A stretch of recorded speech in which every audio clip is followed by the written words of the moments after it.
Death on the Nile, Agatha Christie. Death on the Nile, Agatha Christie Level 5, retold by Nancy Taylor series editors, Andy Hopkins and Jocelyn Potter. Contents page introduction v. Chapter 1, Egypt. An excellent destination. 1 Chapter 2, Who's Who on the Nile. 11 Chapter Tragedy strikes. Chapter 4, Everyone is a suspect. 44 Chapter 5, The Truth is Discovered. 62 Activities. Introduction. She cares too much, that little one, Poirot said to himself. It is not safe. No, it is not safe. Early in this extremely popular mystery story, Agatha Christie's most famous detective, Hercule Poirot, observes an imbalance in the relationship between two young lovers in a London restaurant. He fears, and we, the readers, fear with him, that there is danger ahead. From the beginning of the novel, the author carefully builds a complicated plot that mixes murder and love, theft and politics. We are presented with an exciting adventure story that, like all great murder mysteries, keeps us guessing until the final pages. Look for clues as you read, but be prepared for more than a few surprises. Born in the town of Torquay in the south of England on 15 September 1890, Dame Agatha Christie was the leading British writer of mystery novels during her lifetime, and has remained extraordinarily popular since her death in 1976. Her books have been translated into many languages, and her play, The Mousetrap, has run continuously in London for more than 50 years. How did she become such an amazing and long-lasting success? As a child, Agatha Christie was given the freedom to discover the world and her talent. She was educated at home, taught herself to read, and could choose her own books and form her own ideas. At the age of 16, she went to her first formal school in Paris to complete her education. Later in life, Dame Agatha said that she had not planned to be a writer, but by the time she was 11 years old, she had already had a poem printed in the local newspaper, and before she was 20, several more of her poems had been published in the Poetry Review, and she had written a number of short stories. In 1914, the First World War began, and Agatha married Archibald Christie. She worked in a hospital during the war, and from this experience she gained knowledge of poisons. This proved useful when she started writing detective stories. 41 of her novels and 24 short stories contain murder by poison. At about the same time as the Christies' only child, Rosalind, was born in 1919, Agatha's sister encouraged her to begin a serious writing career. She recognized Agatha's ability and dared her to write a mystery novel. The young writer decided that she needed a detective, and as in the wartime hospital, she noticed details in the world around her. At the time, her hometown was full of former First World War officers and soldiers from Belgium, and Agatha decided that one of them would make the perfect model for Hercule Poirot. He starred in her first detective novel, The Mysterious Affair at Styles, 1920. Over the years, Agatha Christie wrote about several different detectives, but Poirot had no equal in the hearts of her readers until she created Miss Marple, based partly on her own grandmother. She did not plan to put Miss Marple into a series of books, but the public loved her, and she eventually appeared in 12 Christie novels and 20 short stories. Agatha Christie wrote no fewer than 66 detective novels and several plays, in addition to the record-breaking The Mousetrap, as well as 6 novels using the name Mary Westmacott. Her extraordinary success was the result of a simple method. Christie wrote about the world she knew, noticing every detail about real, ordinary people and places. An idea lore, a new novel could come into her head when she was taking a walk IV. Or shopping for a new hat, she filled dozens of notebooks with ideas, plots, and characters. She was, as her grandson Matthew Pritchard has described her, a person who listened more than she talked, who saw more than she was seen. Agatha Christie's other great interest was the Middle East, which she learned to love when she began traveling with her second husband, Max Mallowan, in the 1930s. She loved the desert, where she and Max studied the lives of ancient peoples. She helped with these serious explorations, and also used the places in some of her favorite books, especially in Death on the Nile, Murder in Mesopotamia, and They Came to Baghdad. She wrote enthusiastically about her travels in this part of the world in the book that ended her long writing career, The Story of Her Own Life, which came out the year after her death. Towards the end of their careers, both Agatha Christie and Max Mallowan were honored by the British government for their work. Agatha became a dame in 1971. This honor came from a nation that was grateful for her entertaining stories, and also for the fact that she helped to define the English character and way of life for the rest of the world. Death on the Nile brings together many of the best features of an Agatha Christie novel: murder, a colorful foreign background, a group of interesting suspects, and a surprising solution by the amazing Monsieur Hercule Poirot. It is not surprising that Dame Agatha's detective novels continue to charm and entertain millions of readers around the world. The popularity of her stories goes beyond the printed page. There have been many television and film productions of her mysteries, and there is even a very popular computer game based on Death on the Nile. Doubtless Agatha Christie's stories will continue to excite readers and audiences for many, many years. V. Hercule Poirot, the famous Belgian detective. Chapter 1: Egypt, an excellent destination. "Look, that's HCRL Linnet Ridgeway. She's got millions," said Mr. Burnaby, the owner of the local pub. He and his only customer stared as a beautiful young woman jumped out of a large Rolls-Royce and hurried into the post office. Such charming girls were seldom seen in the sleepy town of Malton-under-Wode. "She'll bring money into the town," remarked the man at the bar. "A bit different from Sir George." That's true. He had no luck, especially with the horses. What did she pay for his house? About 60,000, and she's going to spend that much on changes to the place. No, where did she get all that money from? From an American grandfather, Leopold Hartz, Mr. Burnaby informed him. He left millions to his daughter, who married Melhuish Ridgeway. Like a Hollywood film, isn't it? They watched the girl leave the post office and drive off. "Money me good looks," complained the man at the bar. "It doesn't seem fair. Darling, I think this place is going to be quite wonderful the Hun." Joanna Southwood was sitting in Linnet Ridgeway's bedroom at Wode Hall. "It's perfect, isn't it?" agreed Linnet. Her face was enthusiastic and alive. Joanna's long, clever face and strange eye makeup couldn't compete with Linnet's. Natural beauty, Joanna picked up a beautiful string of pearls. "I suppose these are real, aren't they, Linnet?" "Of course. Most people can't afford real pearls, my dear. These are amazing. What are they worth?" "About 50,000. "Aren't you afraid of having them stolen?" "No, I always wear them, and anyway they're insured." "Let me wear them until dinner time, will you, darling? It would be so exciting."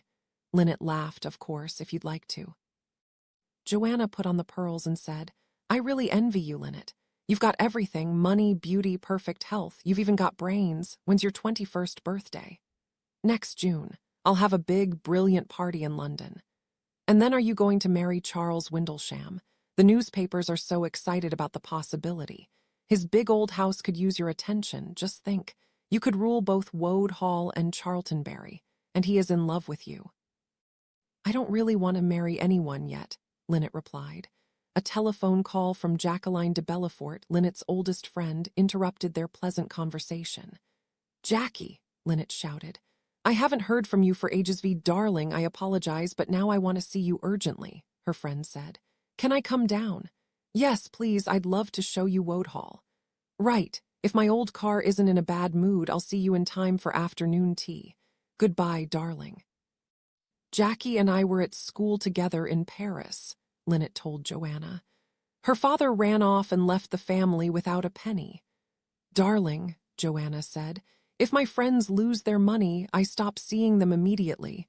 They always want to borrow from me." "If lost all my money tomorrow?" asked Linnet. "Darling, you'd never see me again. Nobody wants poor, unsuccessful friends." "Joanna, you're terrible, and you're wrong about Jacqueline. She's very proud and has never asked me for money." "Let's wait and see. I suspect she wants something," Joanna warned her. "She did sound excited," admitted Linnet. "She always does." At that moment, one of Linnet's servants entered the room. She apologized quietly and left with a dress from Linnet's cupboard. Has Marie been crying? Asked Joanna. Poor Marie. She was planning to marry a man who has a job in Egypt. She didn't know much about him, so I made some inquiries. He has a wife already and 3 children. You must make a lot of enemies, Linnet. You're so wonderfully efficient and so good at doing the right thing. Linnet laughed. I haven't got an enemy in the world. At 4 o'clock, Jacqueline De Bellefort found her friend, Linnet, and Lord Windlesham in the grand sitting room at Wode Hall. The gentleman watched the girls greet each other affectionately. A pretty child, he thought, not beautiful, but definitely attractive, with her dark, curly hair and her enormous eyes. He politely greeted the girl and then left the 2 friends alone. Jacqueline asked excitedly, Lord Windlesham, the man the newspapers always say you're going to marry, are you? I'm not ready to decide. Now let's talk about you. Where have you been? Why haven't you written? I've been at work. You see, I have to have a job. But darling, why didn't you? Linnet began. Ask you for help. Well, that's what I'm here for, not to borrow money, but I have a great big important request. Go on, encouraged Linnet. Tell me about it. If you're going to marry Windlesham, perhaps you'll understand. I'm engaged to a man called Simon Doyle. He's simple and boyish and charming and completely lovable. He's got no money, but he's from a good family. He's been in a terribly boring office job, and now he's lost that. Linnet, I shall die if I can't marry him. Don't be silly, Jackie. No, I'm not exaggerating. We can't live without each other. Listen, I want you to give the job of land agent at Wode Hall to Simon. It's perfect for him. And if he's no good, you can sack him. My special Linnet, my dear friend, say you'll hire him. Linnet laughed. Jackie, you really are mad. Bring this young man to Wode Hall and we'll talk about it. Darling Linnet, I'll bring him tomorrow. You'll love him. In London that evening, as Jacqueline De Bellefort and her young man, Simon Doyle, celebrated at Chez Ma Tante, the owner of that restaurant welcomed an important guest. To most observers, this small, strange-looking man with a big mustache looked nothing like an important customer, but Monsieur Blondin quickly found a very good table for his special friend. Monsieur Poirot! Monsieur Blondin greeted the new arrival. It is wonderful to see you. Hercule Poirot, the famous Belgian detective, smiled, remembering a case in which a dead body, a waiter, Monsieur Blondin, and a very attractive lady had all played a part. Monsieur Blondin lowered his voice. Are you working on something serious now? Poirot shook his head. I have unfortunately retired. It is true, however, that man invented work to avoid having to think, but there is travel. This winter I shall visit Egypt. The climate, they say, is good. Egypt, an excellent destination. Monsieur Poirot watched the dancers and smiled when he noticed one particular couple, a tall, handsome man with broad shoulders and a thin, dark-haired girl. Their happiness, in the place, the time, and in each other, was obvious. Music stopped and the couple returned to a table near Monsieur Poirot. The girl was bright-eyed, laughing, but there was something else in her eyes. She cares too much, that little one, Poirot said to himself. It is not safe. No, it is not safe. And then a word caught his attention. Egypt. He listened more carefully. Don't worry, Simon, the girl said. Linnet won't disappoint us. The job sounds perfect, and I will work hard for Yoid. We'll wait for 3 months, the girl said happily. Then everything that is mine will be yours, the young man said. And Egypt for our honeymoon, never mind the cost. I've always wanted to go there. The Nile and the pyramids, we'll see it together, Jackie. Won't it be wonderful? Yes, the girl replied, and her voice was suddenly sharp, almost with fear. But will it be as wonderful for you as for me? Don't be silly, Jackie. Let's dance. Elsie qui aime qu'un qui si laisque aimer, Monsieur Poirot thought. Yes, I wonder too. What will you do if he's awful? Asked Joanna. Linnet shook her head. Oh, I can trust Jacqueline's taste. Ah, but love changes people, Joanna said quietly. Linnet looked impatient and changed the subject. I must talk to the architect about those plans. I'm having some horrible little houses near my new swimming pool pulled down. Are the people who live in them happy to go? Most of them are delighted. 1 or 2 of them are being rather stupid about it. They'll have much better living conditions. The Queen has spoken, smiled Joanna. I'm not like that, objected Linnet. No, but others are powerless, the combined effect of money and charm. If you can't buy it with cash, you buy it with a smile. Result, Linnet Ridgeway, the girl who has everything. Their conversation stopped as Lord Windlesham joined them. Joanna greeted him and then left the sitting room. She had seen the purposeful look in Windlesham's eye. "Have you made a decision, Linnet?" he asked, coming straight to the point. "Think we'd be very happy together." "I'm not sure, Charles," Linnet apologized. "I'm enjoying myself. I do think Wode Hall is looking nice, don't you? It's beautiful, and you like Charltonbury, don't you? Of course it needs modernizing, but you're so clever at that sort of thing." He paused. "But I'll wait for your answer." Later, Linnet examined her feelings. Charltonbury was beautiful, old, and quite famous, but it wasn't hers. There she would be Lord Windlesham's wife, not the Queen. And wasn't there another reason for her hesitation? She remembered Jackie's voice, saying, "I shall die if I can't marry him." She knew that she didn't feel that way about Charles Windlesham. Perhaps she could never feel like that about anyone. The sound of a car came through the open window. Linnet shook herself impatiently and went to greet Jackie and her young man. "Linnet!" Jackie ran to her. "This is Simon." Linnet saw a tall, wide-shouldered young man with very dark blue eyes, curly brown hair, and a simple, boyish smile. She stretched out her hand. The hand that took hers was firm and warm. She liked the open admiration in his eyes, and a warm, sweet feeling swept over her. "Come in," she said, as she finally dropped Simon's hand. "Let me welcome my new land agent properly." As she turned to lead the way, she thought, "I'm very, very happy. I like Jackie's young man. I like him enormously."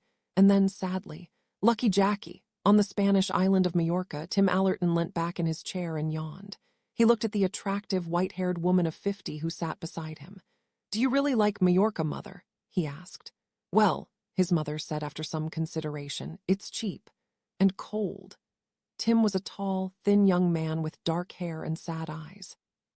He described himself as a writer, but his friends understood that he did not encourage questions about his work. "What are you thinking of, Tim?" "I was thinking of Egypt. Real warmth, darling, golden sands, the Nile. You mustn't worry about the cost. I heard this morning that I've made a very satisfactory amount from an investment." "This morning," said Mrs. Allerton.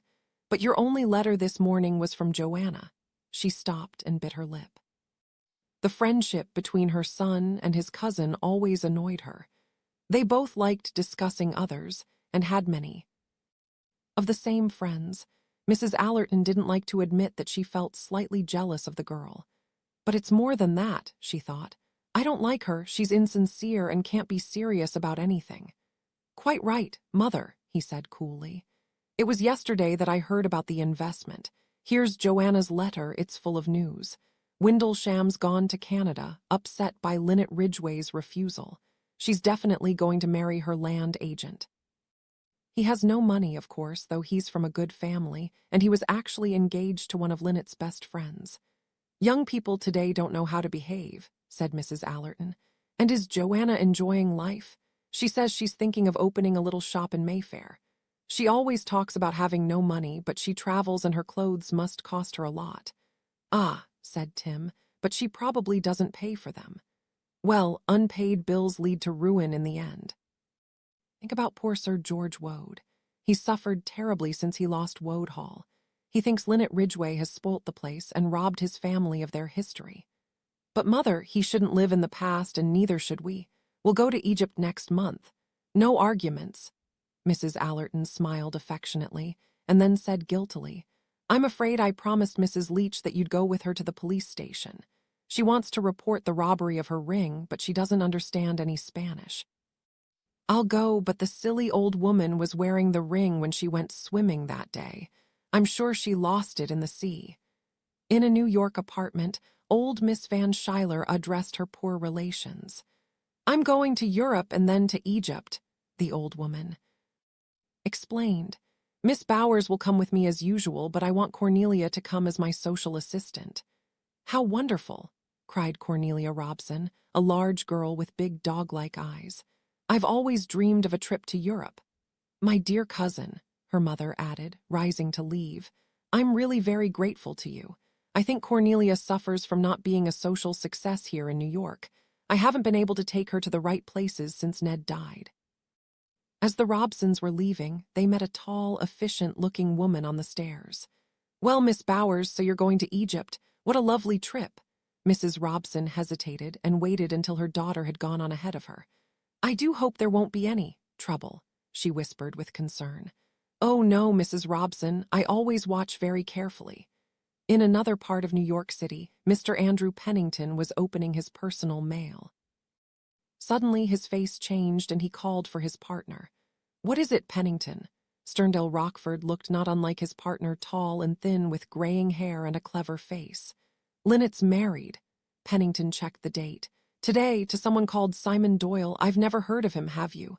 "No, what shall we do?" Rockford asked. "Got a plan. The Normandy sails for Europe today," Pennington said slowly. He looked at the letter again. "Linnet's going to Egypt for her honeymoon." "A chance meeting there? We have to stay one step ahead of her British lawyers." "Linnet's clever," said Rockford. "You go. She's always liked you, her Uncle Andrew. And the situation is very serious." In the London offices of Carmichael, Grant and Carmichael, William Carmichael called his nephew into his office. "Have a quick look at this letter," he said to young Jim Fanthorp. "It's just arrived by airmail from Egypt. It seems wrong to be writing business letters on a day like this. We have been to so many interesting places already, and the day after tomorrow we are going up the Nile by steamboat. When we went to buy our tickets, who do you think we saw? My American trustee, Andrew Pennington. I think you met him when he was in London 2 years ago. I had no idea he was in Egypt, and he had no idea that I was, nor that I was married. My letter telling him must have just missed him. He is actually going up the Nile on the same trip that we are. Isn't that amazing? You must go to Egypt." Carmichael interrupted his nephew's reading. "There's no time to lose." "But why me?" "Use your brains, boy. Linnet Ridgeway has never met you, nor has Pennington. If you go by air, you may get there in time." Mrs. Otterbourne addressed her daughter in her usual theatrical manner as she tied a brightly colored scarf around her head. "I'm tired of Jerusalem," she complained. "And I'm not treated with the proper respect in this hotel. My presence here attracts other visitors. Rosalie, are you listening to me?" Rosalie was silent. She was looking at a photograph in the newspaper, below which was printed, "Mrs. Simon Doyle, previously the well-known society beauty Miss Linnet Ridgeway, and her husband. Mr. and Mrs. Doyle are on their honeymoon in Egypt. That nasty little manager," Mrs. Otterbourne continued, "says he needs our room, but I'm prepared to fight for my rights." "I suppose we could go on to Egypt," said Rosalie without much interest. "It doesn't make any difference." "It's certainly not a matter of life or death," agreed her mother. But Mrs. Otterbourne was quite wrong, because a matter of life or death was exactly what it was.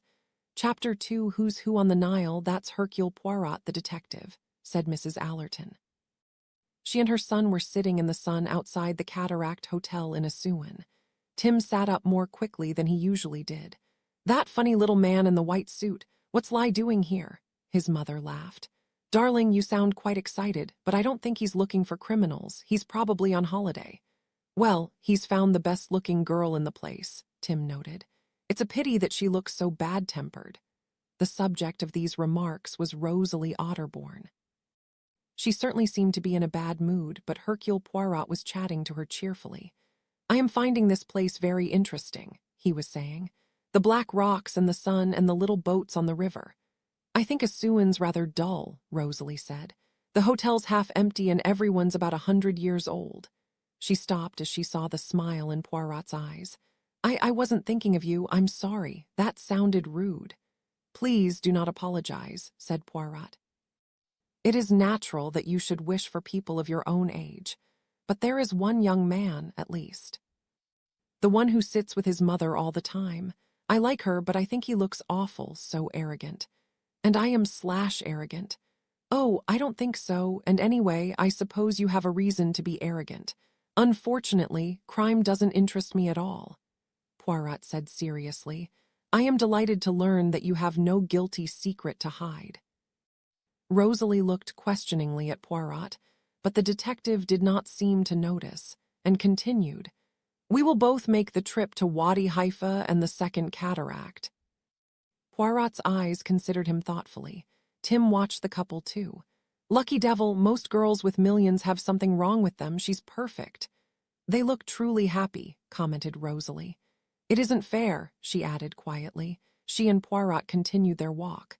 So it is not fair, mademoiselle? Asked the detective gently.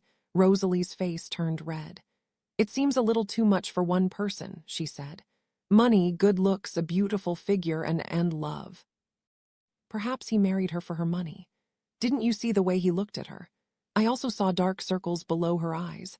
I saw a hand that held her bag so tightly that it was white. Something is not right. And I know something else, the detective continued. I have heard the voice of Monsieur Doyle before, but Rosalie was not listening. I'd like to tear her beautiful clothes off her back and destroy her lovely, arrogant face. I'm just jealous. I've never hated anyone so much at first sight. Wonderful. You will feel better after saying all that. Rosalie looked at him doubtfully. Then they both laughed and made their way slowly back to the hotel.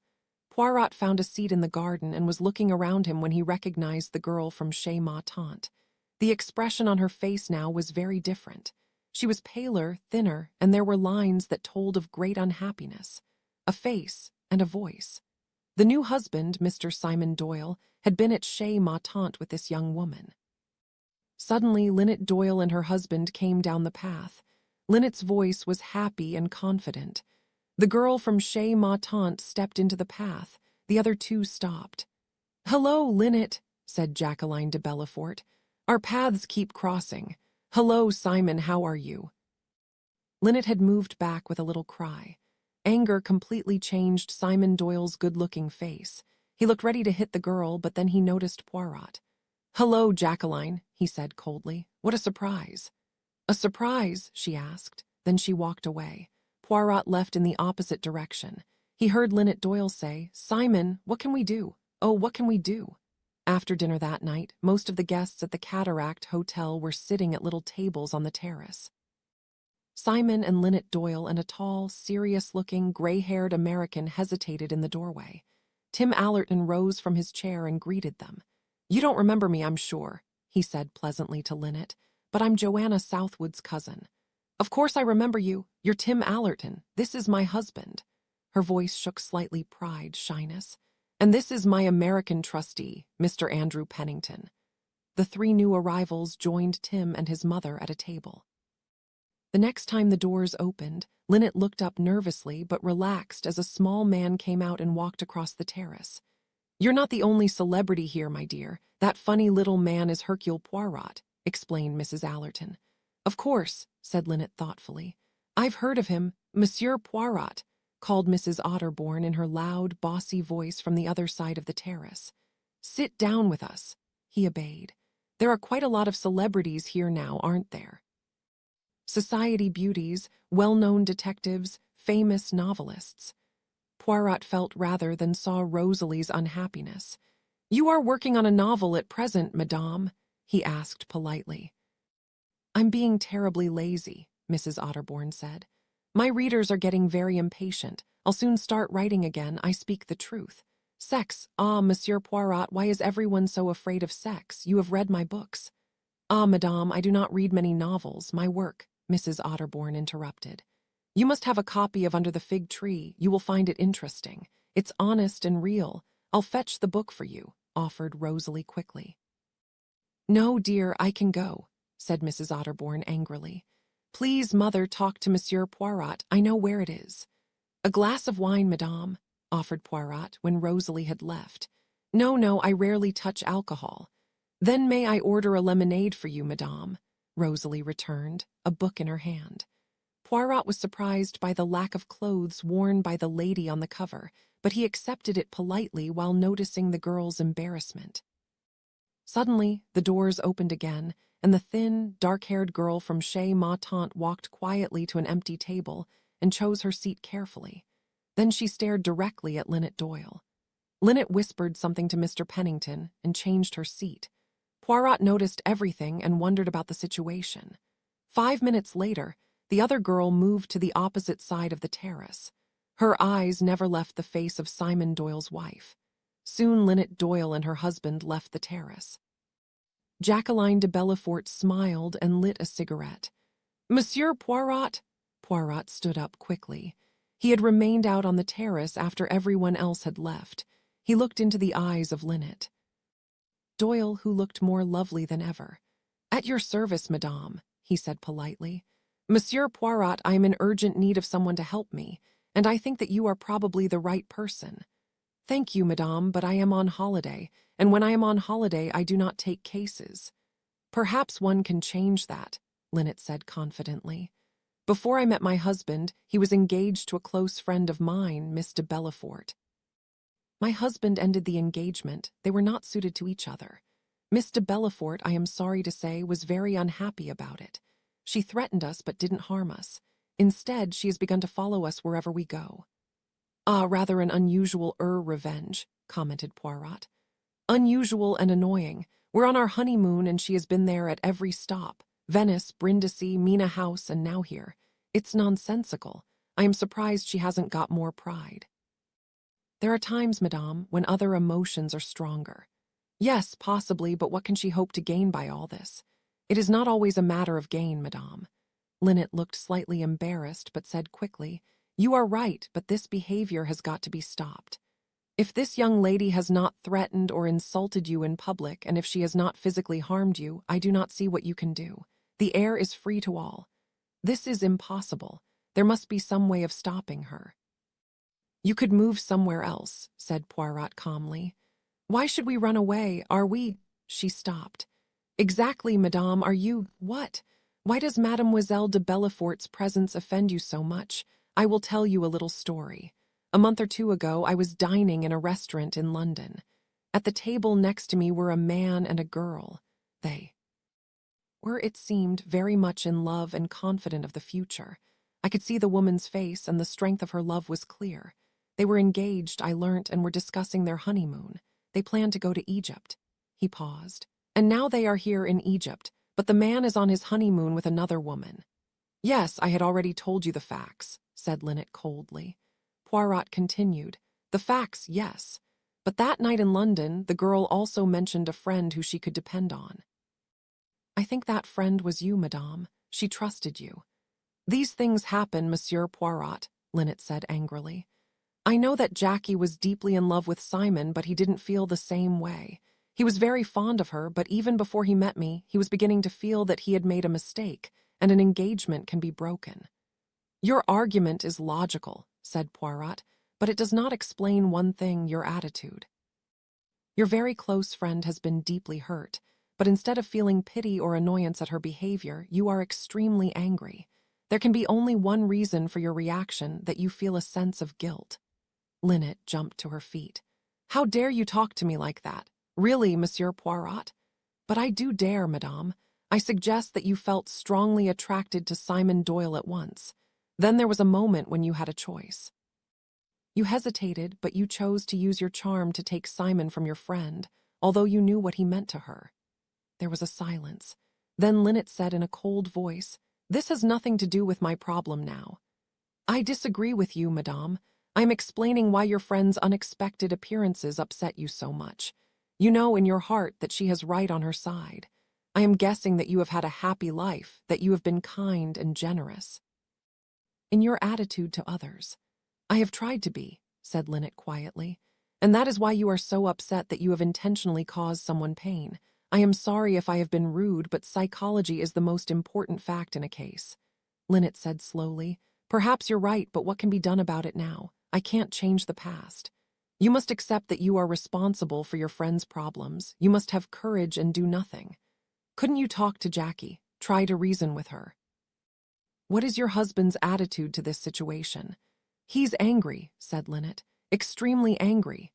Poirot considered this. "Well, I will talk to this young woman as a private individual, but I do not believe that I shall achieve anything. Tell me, how did she threaten you?" "She threatened to kill us both." Hercule Poirot found Jacqueline De Bellefort sitting on the rocks below the terrace. "Mademoiselle," he began, "may I talk to you?" "I have just come from Madame Doyle, but I am not working for her." "Oh, then why have you come?"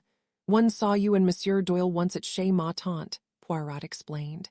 "Since then many things have happened. You cannot change the past. Turn to the future and stop this suffering." "I am sure that would suit dear Linnet," Jacqueline said angrily. "But there are times when I almost enjoy all of this."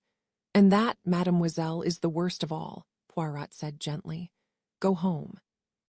You have your whole life in front of you. Monsieur Poirot, I love Simon and he loves me, and I loved Linnet and trusted her.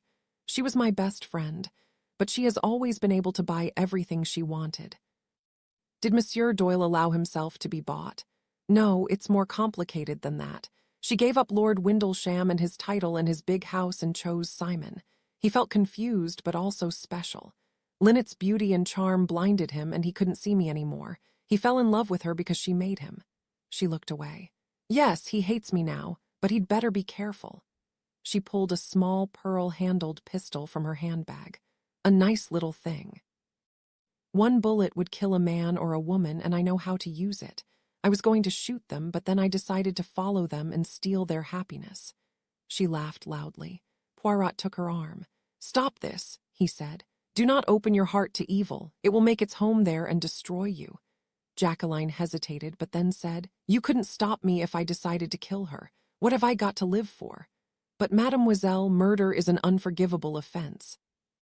"Then you should respect my present method of revenge. As long as it works, I won't use that gun. But sometimes I want to hurt her to put my little pistol against her head and shoot her." OD, she stared into the shadows. Someone was standing there. Poirot looked round quickly. The place seemed completely empty. "I think we are alone, mademoiselle. You do understand that I can't do what you ask." Poirot shook his head. "But you can. There is always a moment. You could be different from your friend Linnet and make the right choice. If that moment passes, there is no second chance." "No second chance." Jacqueline looked thoughtful, then raised her head. "Good night, Monsieur Poirot." The next morning, Simon Doyle joined Hercule Poirot as the detective was walking into the town. "Good morning, Monsieur Poirot. May I walk with you?" "Certainly, Monsieur Doyle. I shall be delighted." Simon hesitated and then said suddenly, "This problem that Linnet told you about, it's a crime that she should be treated this way. People can say that I behaved badly, but I won't allow them to blame her." Have you talked to Miss De Bellefort?" "Yes, but she wouldn't listen. Can't she see that she's making a fool of herself?" demanded Simon. "She has only a sense of injury, shall we say," Poirot replied. "Yes, and I would understand if she never wished to see me again. I admit I was completely to blame. But respectable girls don't follow people round. What can she hope to gain from it?" "Perhaps revenge." "Crazy, I'd understand better if she tried to shoot me," said Simon. "She's hot-blooded and she's got an uncontrollable temper. She could do anything for revenge if she were really angry. But this spying, it is cleverer, yes, it is intelligent." "And there is nothing, then, of the old feeling left?" asked Poirot carefully. "Monsieur Poirot, how can I explain it? After I met Linnet, Jackie didn't exist. She thinks that I married Linnet for her money, but I wouldn't marry any woman for money. I know this sounds arrogant, but Jackie was too fond of me." "L'un qui aime et un qui se laisse aimer," remarked Poirot. Simon ignored this comment. "Jackie wanted to own me, body and soul, and a man doesn't want that kind of possessive attitude. Then I met Linnet." His voice was full of boyish wonder. "It was amazing. Everyone treats her like a queen and she chose me. I'm nobody. Why can't Jackie accept it like a man?" Poirot's upper lip curled in a faint smile. "Well, Monsieur Doyle, she is not a man." "No, but she should understand the situation. If you no longer care for a girl, it's madness to marry her. And now that I can see what Jackie's really like, I feel I've had rather a lucky escape." "Have you any idea what else she would do?" Poirot asked thoughtfully. "She carries a pistol in her handbag." Simon looked surprised. "I don't believe she'll use it," she threatened earlier, but the situation has gone past that. This spying on us and following us everywhere has really hurt Linnet. I've made a plan. I've announced openly that we're going to stay here for 10 days. But tomorrow the steamboat Karnak starts from Schuyler to Wadi Haifa. I'll book our tickets for that trip under false names. Tomorrow morning Linnet and I will leave the hotel, saying that we're going to Falah for the day, but instead we'll go to Schuyler and join the Karnak there. Linnet's maid will bring our luggage. Jackie will expect us back at the hotel in the evening, but when we don't return, it will be too late for her to find us. And if Miss De Bellefort waits here until you return? We may not return. We could go to Khartoum and then perhaps by air to Kenya. She can't follow us all round the world." "Your plan may work," said Poirot, "but you are, of course, running away from the problem. And remember, Mademoiselle de Bellefort has brains." Then he added, "I too shall be on the Carnac. I bought my ticket in London. I like to plan every detail." Simon laughed. "Is that how a skillful murderer behaves?" "You must tell us about some of your cases when we're on the Carnac. I know that Mrs. Allerton would like to hear about your work." "Mrs. Allerton? That is the charming white-haired woman who has such a loving son." "Yes, she'll be on the Carnac too, but she doesn't know about my plan. I believe that it's better not to trust anybody." "Very wise. A principle I also follow. And the third member of your party, the tall gray-haired man." "That's Pennington, Linnet's American trustee. We met him by chance in Cairo." "Ah, Vriment, a question with your permission. Madame, your wife is over 21 years old." "No, not yet, but she didn't need anyone's permission to marry me. It was a great surprise to Pennington. He left New York on the Cananic 2 days before her letter about our wedding reached his office." "The Cananic," Poirot said thoughtfully. "What a coincidence to meet Mr. Pennington in Cairo." "Yes, and his plans included this Nile trip, so we've been traveling together, on our honeymoon. But at least in his presence we have to talk about other things and not Jackie." "Your wife has not told Mr. Pennington about this problem." "No, it's our problem, and anyway, when we started on this Nile trip we thought we'd seen the end of it." "No," said Poirot. "I am sure you have not yet seen the end of it. You're not very encouraging, are you, Monsieur Poirot?" Simon Doyle's attitude worried Poirot. This man is like a child, he thought. He takes nothing seriously except playing games, but his wife and Jacqueline De Bellefort take this business seriously.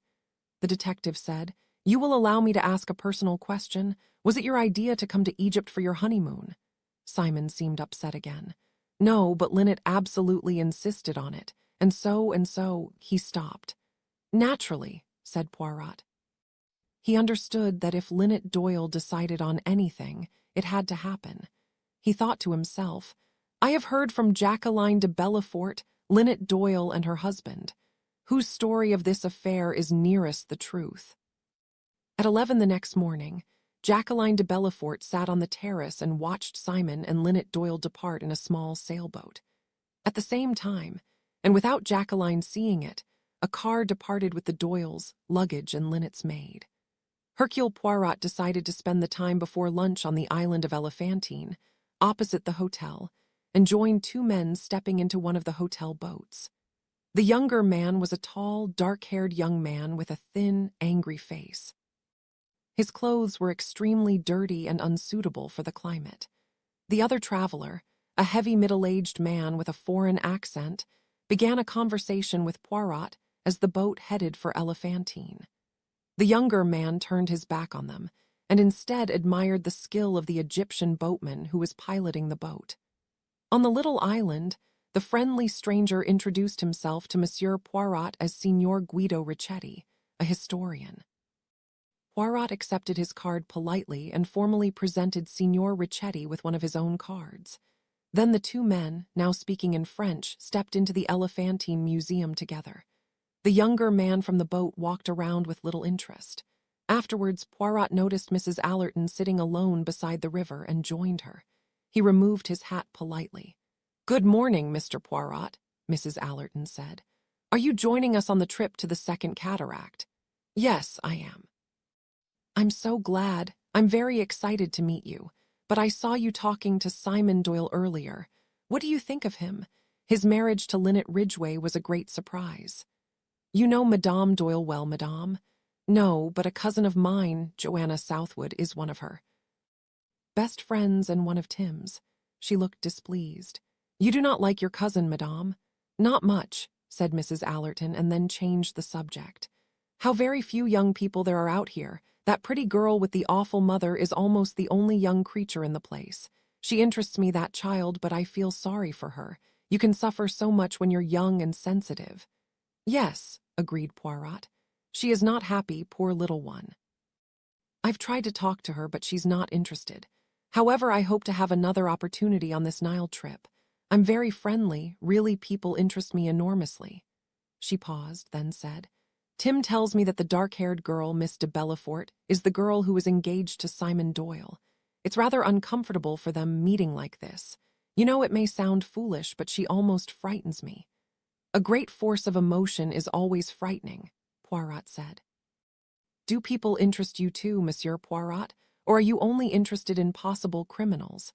That description would not leave many people outside it. Even me, perhaps, asked Mrs. Allerton with surprise. Mothers, madame, are particularly dangerous when their children are in trouble, she said seriously. Yes, I think you're quite right. Then she smiled again and said, I'm trying to imagine motives for crime suitable for everyone in the hotel. Simon Doyle, for example.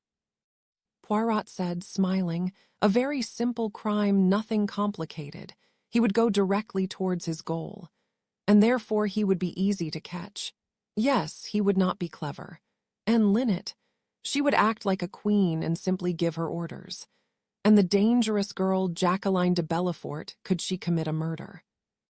Poirot paused and then said doubtfully, Yes, I think she could. I'm not sure. She puzzles me, that little one. Mr. Pennington couldn't commit a murder. There's no red blood in him, said Mrs. Allerton, enjoying the game. And poor Mrs. Otterbourne in her funny clothes. There is always pride.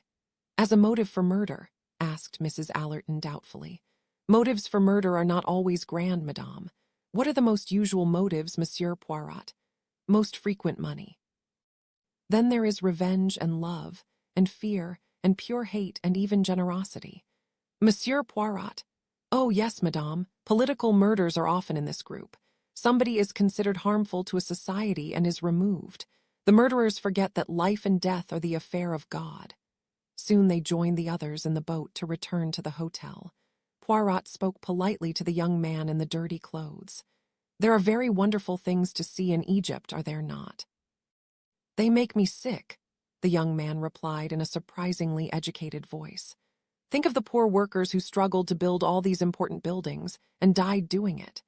You prefer to have no pyramids, no Parthenon, no castles or cathedrals? Asked Mrs. Allerton. Human beings matter more than stones, and the future is more important than the past. Signor Ricchetti, whose special interest was ancient ruins, argued with the young man about art and politics until the boat landed. After lunch, the passengers for the second cataract, including Monsieur Poirot, the Allertons, the young man and the Italian, but not Jacqueline De Bellefort, caught the train from Cairo to Schuyler. The Otterbournes would join the group there. Poirot found that he was sitting with an older lady who had a very lined face, a stiff white collar, diamonds around her neck, and an arrogant expression on her face. After a quick look at Poirot, she retired behind her American magazine. Now and then she raised her eyes and shouted an order at the shy young woman sitting opposite her. Cornelia, collect the coats. When we arrive, look for my case. Under no circumstances let anyone else handle it. The train journey was very short, and soon the passengers were on the Carnac with the Otterbournes. Most of the passengers had cabins on the same deck. At the front of this deck there was a public lounge with windows on all sides, where the passengers could sit and watch the river. After checking his cabin, Poirot joined Rosalie Otterbourne on the deck. So now we journey into Nubia. You are pleased, mademoiselle. The girl took a deep breath. Yes, I feel that we're really getting away from things at last, away from people. There's something about this country that makes me feel evil. It reminds me that everything's so unfair. Look at some people's mothers and look at mine. The only God is sex. She stopped. I shouldn't say such things, I suppose. Why not say them to me? Say them and then let them go. She smiled at Poirot. What an extraordinary man you are. Then her face changed again.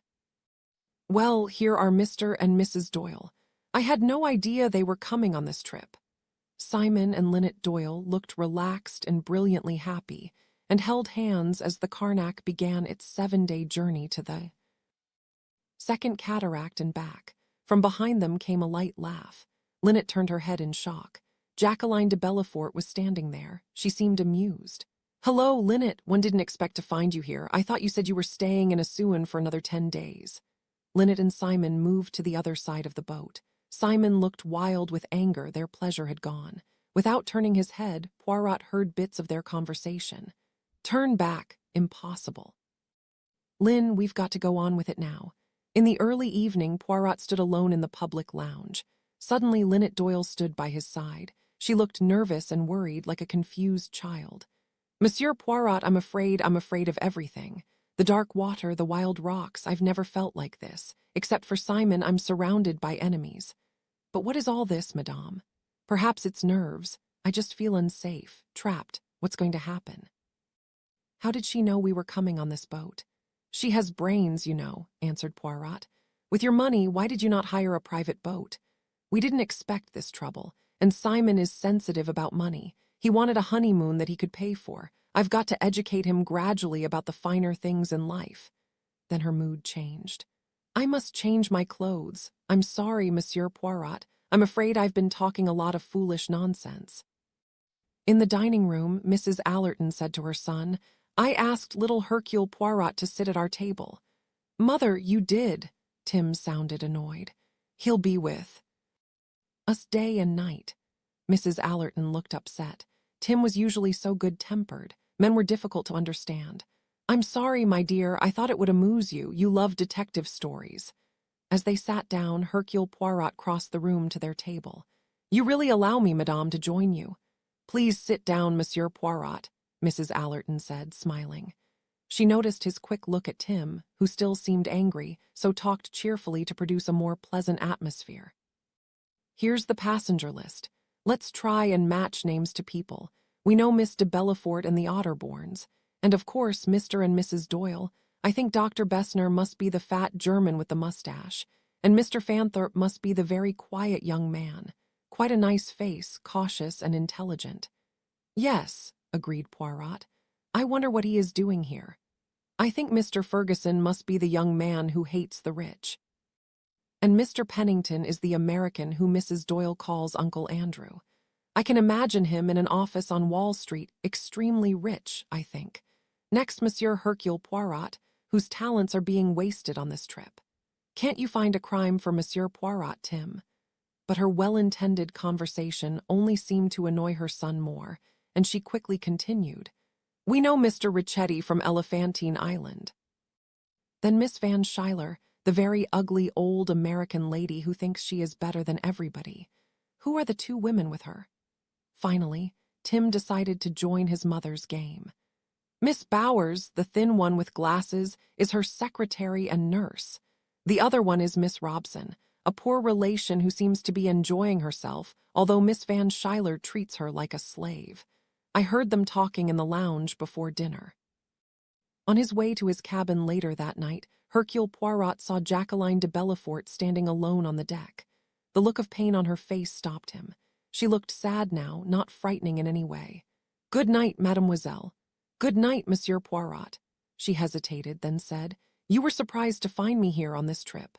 More sorry than surprised. You have chosen, mademoiselle, the dangerous path. I doubt now if you could turn back if you chose to. That is true, but one must follow one's star wherever it leads.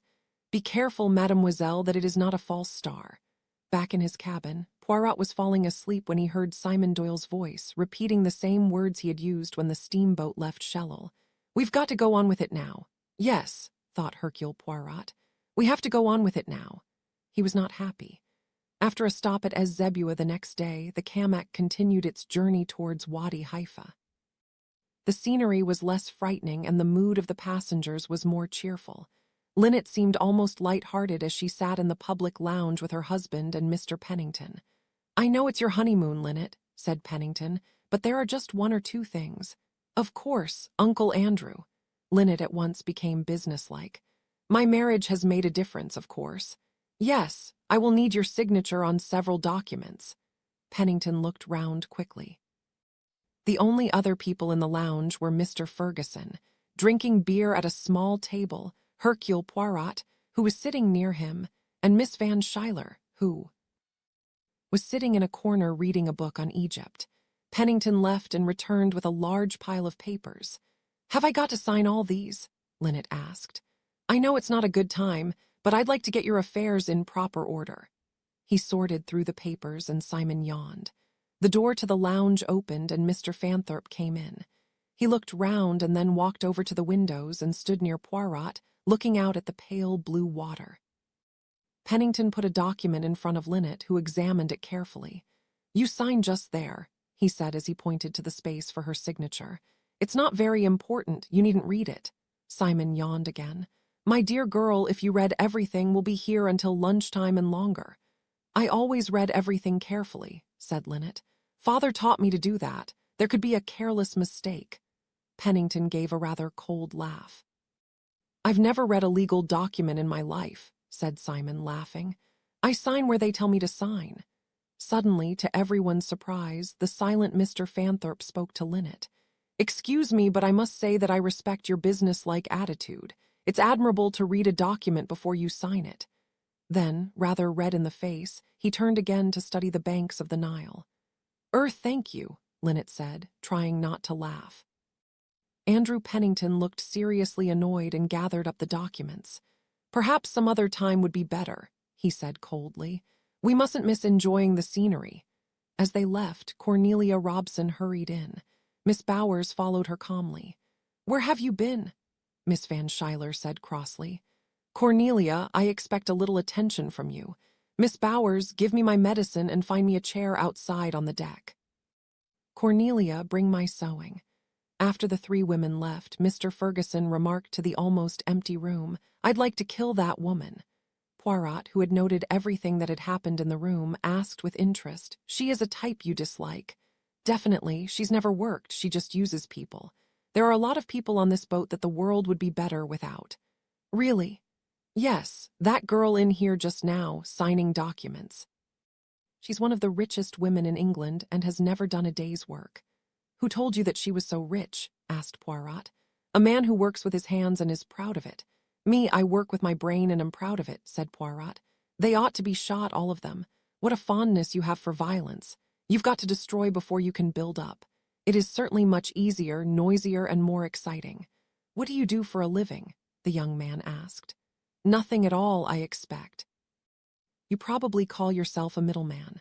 One am not a middleman, I am a top man, Hercule Poirot said rather arrogantly. What are you? I am a detective, said Hercule Poirot proudly. No, are you here to protect that rich girl? Does she think she needs a stupid detective with her? I have no connection with the Doyles, said Poirot coldly. I am on holiday, and you? Are you not on holiday too? I'm studying conditions, Ferguson said mysteriously. Very interesting, Poirot said to himself. He left the public lounge and walked along the right-hand deck. As he reached the back of the steamboat, he almost walked into a woman with an excitable dark face. She was neatly dressed in a maid's uniform and was talking to a big, well-built man, perhaps one of the Carnack's engineers. A look of alarm and guilt appeared on both their faces when they saw Poirot.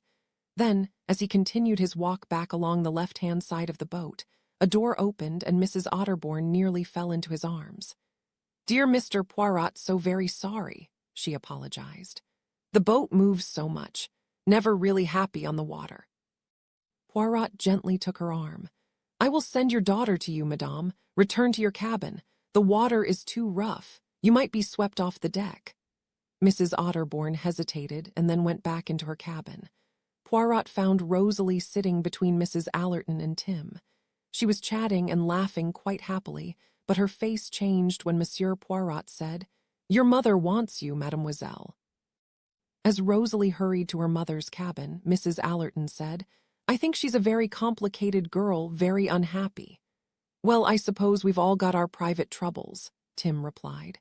That evening, Poirot noticed Mrs. Allerton talking to Miss Van Schuyler. As he passed their chairs, Mrs. Allerton closed one eye and opened it again. She was saying, Of course at Caffrey's castle, the dear prince. Cornelia was listening happily to Dr. Bessner as the German told her everything he had read in his guidebook about ancient Egypt. Poirot also heard Tim Allerton say, It's a horrible world. Rosalie Otterbourne answered, It's unfair. Some people have everything. Poirot was glad that he was no longer young.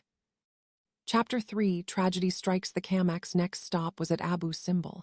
It was a beautiful, warm day and everybody wanted to see the ancient temple. Simon Doyle had a quiet word with Poirot. I'm so glad we came on this trip. Linnet's faced this business at last and we've agreed that we aren't going to let Jackie upset us anymore. We're going to enjoy our honeymoon. That ought to show her. Yes, said Poirot thoughtfully. Linnet came along the deck, smiling and looking beautiful as usual. She greeted Poirot coolly and then took her husband away. Poirot realized that his critical attitude had made him unpopular. Linnet expected to be admired for everything she was or did. Soon the official guide led the group from the Carnac towards Abu Simbel. Poirot walked beside Andrew Pennington. "Madame Doyle was telling me that you came over on the Carmanic. Did you meet some friends of mine who were on that ship, the Rushington Smiths?" asked Poirot. "I don't remember the name." The boat was full and the weather was bad, so a lot of passengers rarely appeared. But now the pleasant coincidence of running into Madame Doyle and her husband. "You had no idea they were married?" "No.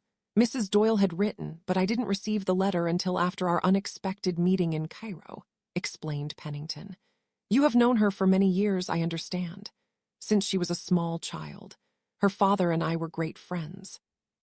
A very fine man, Melhuish Ridgeway, and a very successful one. His daughter will receive a very large fortune when her father dies, I understand." "Ah, pardon, that is a private matter." Andrew Pennington seemed slightly amused. "Oh, most people know that Linnet is a very wealthy woman. Will the recent fall in the stock market affect her fortune?" Pennington hesitated, but finally said, "Yes, of course, to some degree. The financial situation for everyone is difficult these days." Inside the temple, Signor Ricchetti examined the painted walls, and Dr. Bessner read aloud to Cornelia from his guidebook. She listened with great attention until Miss Van Schuyler called for her. Poirot realized that someone was always either instructing the poor girl or giving her orders. Simon said suddenly, "Linnet, let's get out of here. I don't like these old figures. There's something frightening about them." Linnet laughed, but they walked into the sunlight. Then they sat against the side of the hill. "How lovely the sun is," thought Linnet. "How warm, how safe, how lovely to be me, Linnet." Simon also looked content. What a fool he'd been to be worried that first night. There was nothing to worry about. Everything was all right. After all, one could trust Jackie. Suddenly, there was a shout. People were running towards him, waving their arms. Simon jumped to his feet and dragged Linnet with him. Not a minute too soon. An enormous rock crashed down past them. If Linnet had remained where she was, she would have been killed. White-faced, Linnet and Simon held each other. Hercule Poirot and Tim Allerton ran up to them. "Ma foi, madame, that was close." They saw nothing when they looked up at the hill, but Poirot remembered seeing some people walking along the path at the top when they had first stepped on shore. "She'll pay for this," Simon said violently. Then he looked quickly at Tim Allerton and was silent. "Was it an accident?" wondered Tim aloud. "Or did some fool push it?" Linnet was very pale and found it difficult to speak. "I think," she said slowly, "some fool must have pushed it." As they walked back to the Carnac, Simon stopped suddenly in surprise. Jacqueline De Bellefort was just coming off the boat. "Good God," Simon whispered. "It was an accident after all. I thought, good morning," Jacqueline said and walked towards the temple. Poirot looked back at the beach. He could see Miss Van Schuyler and Miss Bowers, and there was Mrs. Allerton with Mrs. Otterbourne. He could not see the others. The next day, most of the passengers from the Carnac decided to visit the Second Cataract. Hercule Poirot and Mrs. Allerton walked slowly up the hill together. Mrs. Allerton had learned to like the little man very much, although Tim was always trying to keep her away from him. She found herself suddenly telling him about her dislike of Joanna Southwood. Tim was chatting to Rosalie Otterbourne about his bad luck in life. Poor health, but not bad enough to be interesting, very little money, nothing much to do. Rosalie interrupted, "But you have your mother. She looks lovely, so calm but amusing, too." Tim was surprised and pleased. "Mother, she's wonderful, isn't she? It's nice of you to see it." He was embarrassed that he couldn't say anything nice about her mother. Miss Van Schuyler had stayed on the boat. She was too old for the climb up to the Second Cataract. She complained about Cornelia to Miss Bowers. "She rushed away without a word to me, and I saw her talking to that very unpleasant young man, Ferguson." Miss Bowers looked at the group as they walked down the hill. "Miss Robson is with Dr. Bessner now." Miss Van Schuyler was pleased with this arrangement. She had learned that Dr. Bessner was a well-known, fashionable doctor in Europe. She decided to be polite to him in case she needed his professional services before the journey was over. When the group returned to the Caniac, Linnet cried, "A telegram for me, how nice!" She seized it from the board and opened it. "I don't understand potatoes, beans, onions. What does it mean, Simon?" Suddenly, an angry voice said, "Excuse me, that telegram is for me," and Signor Ricchetti took it rudely from her hand. "I am so sorry, Signor Ricchetti. You see, my name was Ridgeway before I married, so." She smiled at Signor Ricchetti, but he did not excuse her mistake just because she was pretty. "Names should be read carefully," he said coldly. Linnet turned away. "These Italians are so rude," she said angrily to Simon. The two of them went on shore alone. Poirot, watching from the deck, turned to see Jacqueline De Bellefort beside him. Instead of looking amused or evil, she looked ill, as if a fire was burning inside her. "They don't care anymore. I can't hurt them. You were right. I ought not to have come, but I can't go back. I will not allow them to be happy together. I'd rather kill him." She turned suddenly and hurried away. Poirot, staring after her, felt a hand on his shoulder. It was an old friend. Colonel Race, a man who traveled round the world solving important cases for the British government. He and Poirot had met a year previously at a dinner party in London. That had ended with the death of their host. "Your friend seems a bit upset, Monsieur Poirot." "Colonel Race, what are you doing here?" "I'm on the return journey to Schuyler with you. I'm interested in one of the Carnack's passengers, but unfortunately I don't know which one," explained Colonel Race rather mysteriously. "There's been a lot of political trouble out here, violence, murders. Our spies have told us that the cleverest of the leaders, the brains, is on this boat, but we don't have his name or description. Have you got any ideas?" "An idea, but nothing more than that," Poirot said thoughtfully.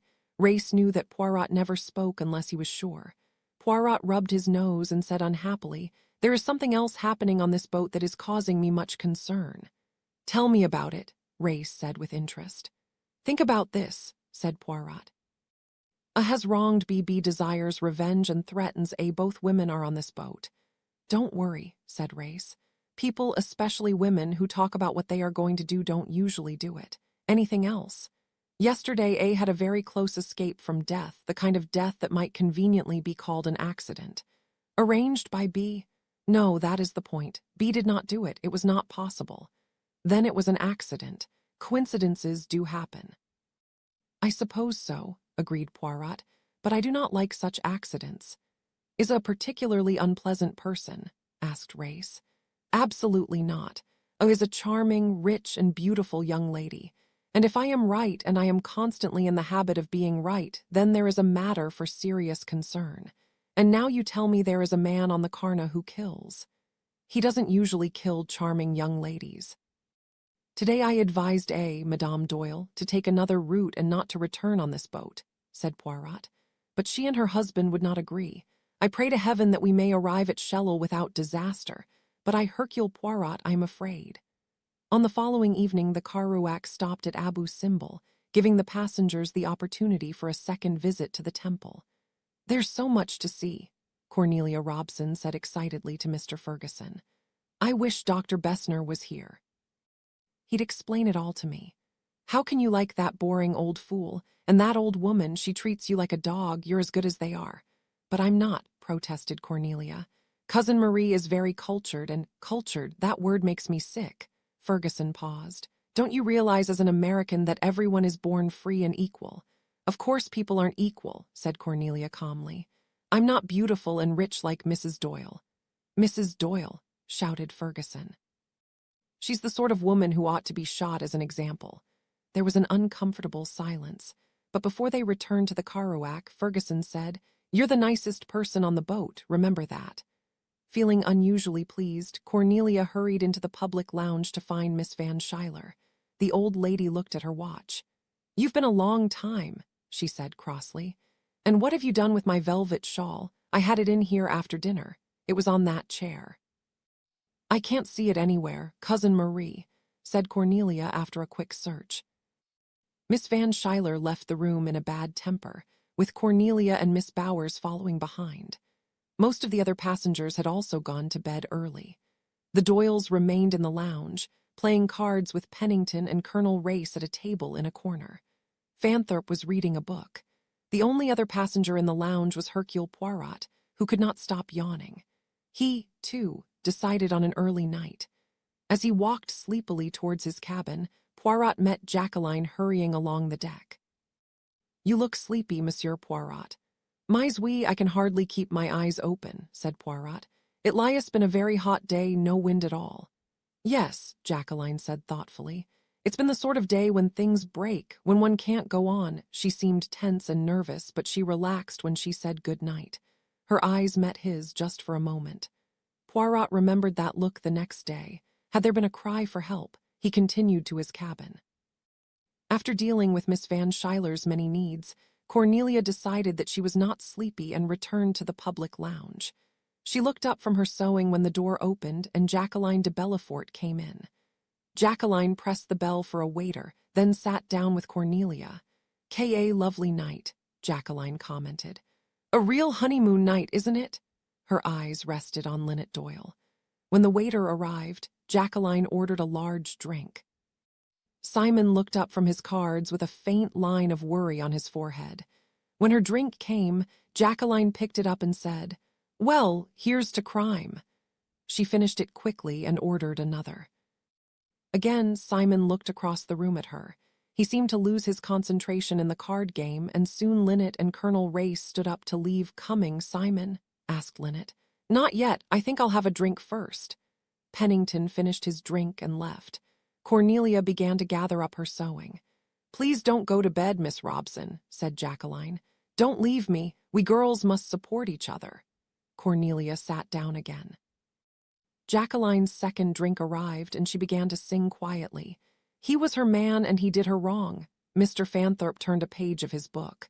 Simon Doyle picked up a magazine. "Really, I think I'll go to bed," said Cornelia. "It's very late." "I forbid you to go," Jacqueline replied. "Tell me about yourself." Cornelia was confused. Obviously, Jacqueline was drinking too much, but there was something else. Jacqueline was talking to her, was looking at her, but it seemed that the words she said were meant for someone else. But Cornelia did as requested and began telling Jacqueline every detail of her life. Again, she sensed that Jacqueline was listening to something else, or perhaps for something else. Then Jacqueline turned her head and spoke to Simon Doyle. "Ring the bell, Simon. I want another drink." "It's late, and you've had enough to drink, Jackie." Jacqueline laughed. "Simon's afraid I'm going to tell you the story of my life," she said to Cornelia. "He treated me rather badly, didn't you, Simon?" Cornelia was deeply embarrassed, but also pleasantly excited. What an angry look Simon Doyle had on his face. "You're drunk," he said. "You're making a fool of yourself." Cornelia began to stand up. "I really must, it's so late." "No, stay and listen. He's embarrassed. He wants me to behave well, don't you, Simon? But I'm going to talk a lot." Jim Fanthorp carefully shut his book, yawned, looked at his watch, and left the room. A very British performance. Jacqueline stared at Simon. "I told you," she said, "that I'd kill you before I'd let you go to another woman. You don't think, Jay, I meant that. You're wrong. I've only been waiting. You're mine, do you hear?" Simon remained silent. Jacqueline reached into her handbag and then leant forward with something shiny in her hand. "I'll shoot you like a dog, like the dirty dog you are." Simon jumped to his feet, but at the same moment Jacqueline fired the gun. Simon fell, twisted across a chair. Cornelia screamed and rushed to the door. Jim Fanthorp was outside on the deck. "Mr. Fanthorp," Cornelia cried. "Oh, she's shot him." Simon Doyle still lay across the chair. Jacqueline stood staring at the blood on his trouser leg, where he was holding a handkerchief to the wound. "I didn't mean, oh my God, I didn't really mean." The pistol dropped from her nervous fingers to the floor. She kicked it away and it slid under one of the sofas. Simon whispered, "Fanthorp, there's someone coming. Say it's all right, an accident, something." Fanthorp spoke quickly to the waiter who was hurrying through the door. "All right, everything's all right. Just a bit of fun." The Nubian left again. Jacqueline began crying uncontrollably. "Oh God, I want to die. Oh, what have I done? What have I done?" Simon's face was twisted with pain. "Take her to her cabin, Fanthorp. Miss Robson, get that hospital nurse of yours to look after her. Don't leave her alone. Then bring old Bessner here. And please don't let any news of this get to my wife." Fanthorp and Cornelia soon had Jacqueline back in her cabin, but she would not calm down.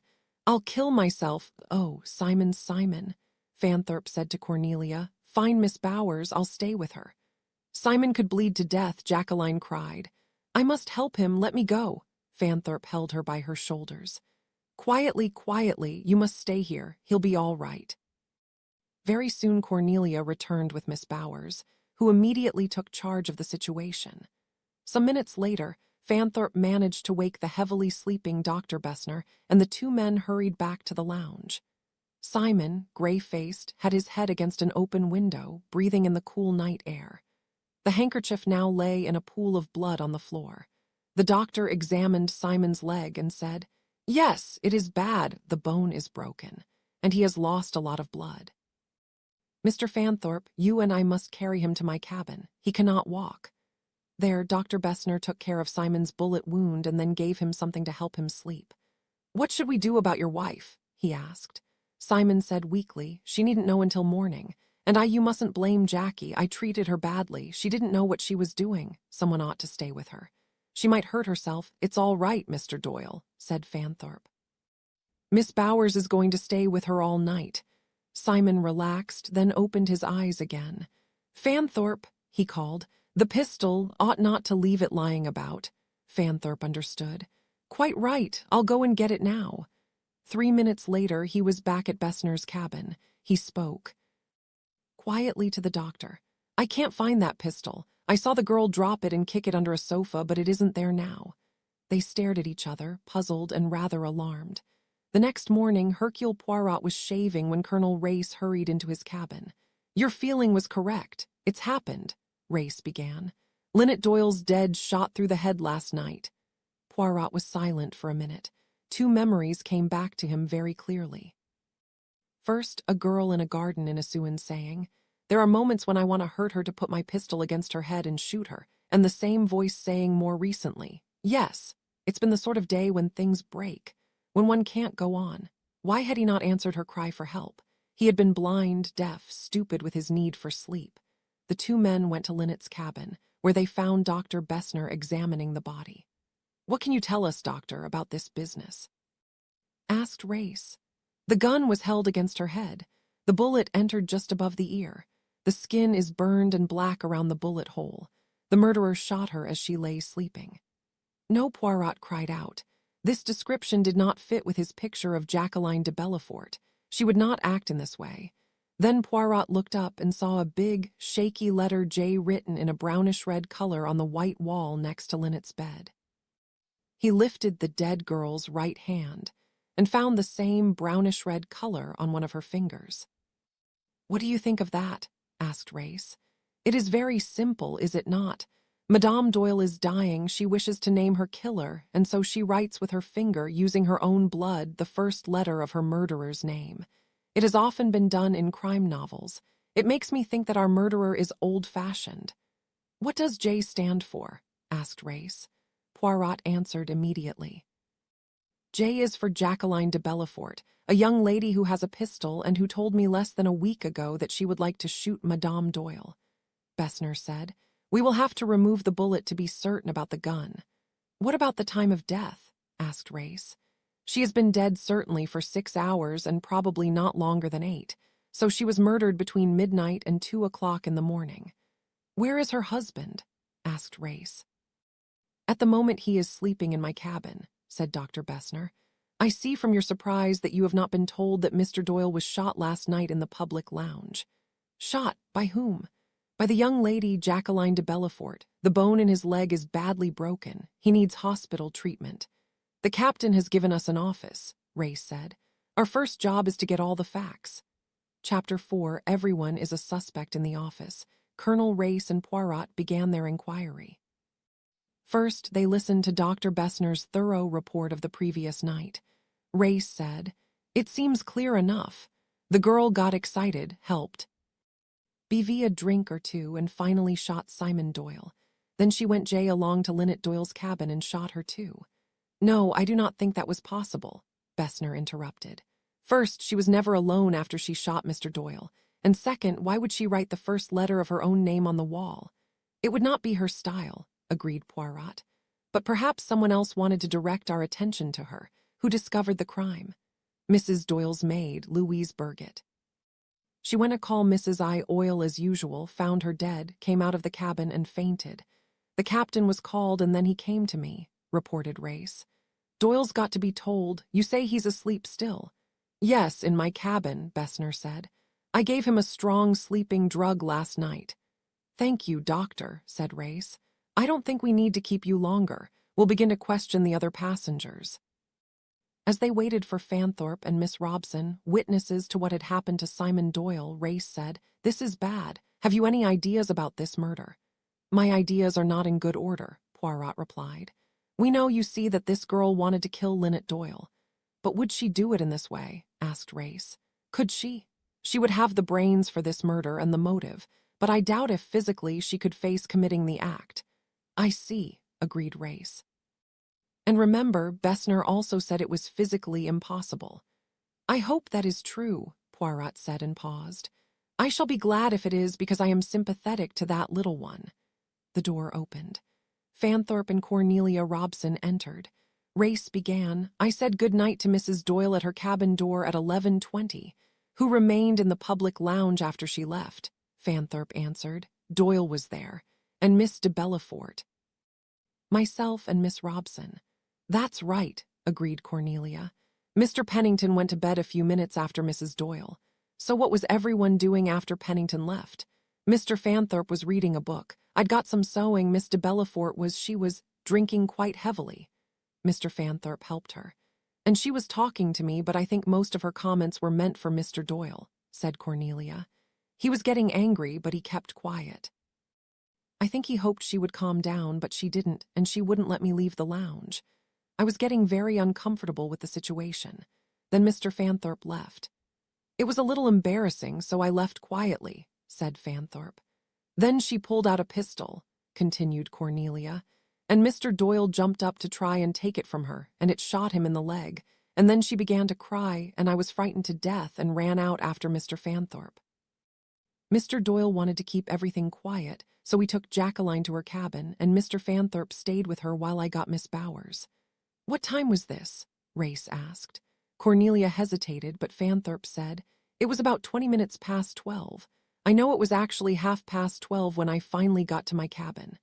Now let me be quite sure on 1 or 2 points, said Poirot.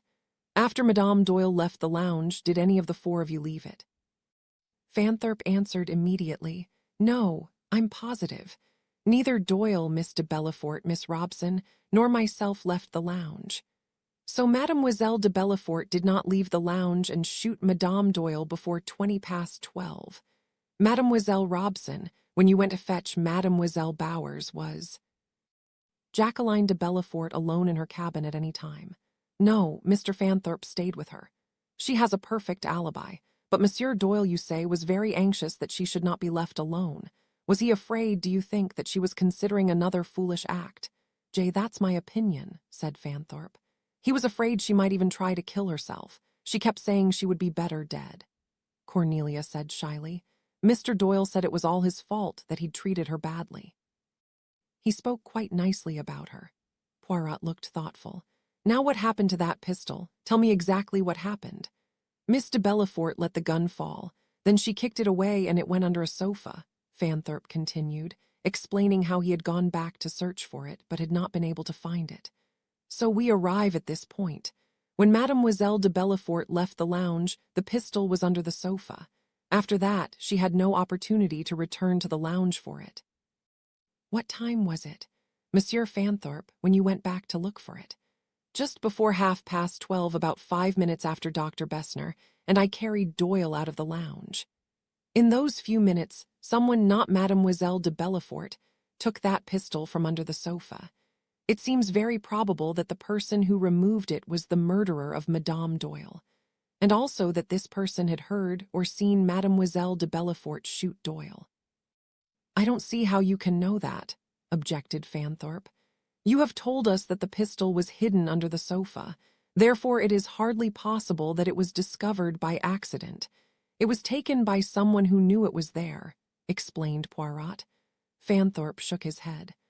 I saw nobody when I went out on the deck just before Miss De Bellefort shot Doyle. But you were outside on the right side of the boat. From that position, one cannot see someone on the opposite side looking through the glass door of the public lounge. Did anyone except the waiter hear the shot? Poirot asked.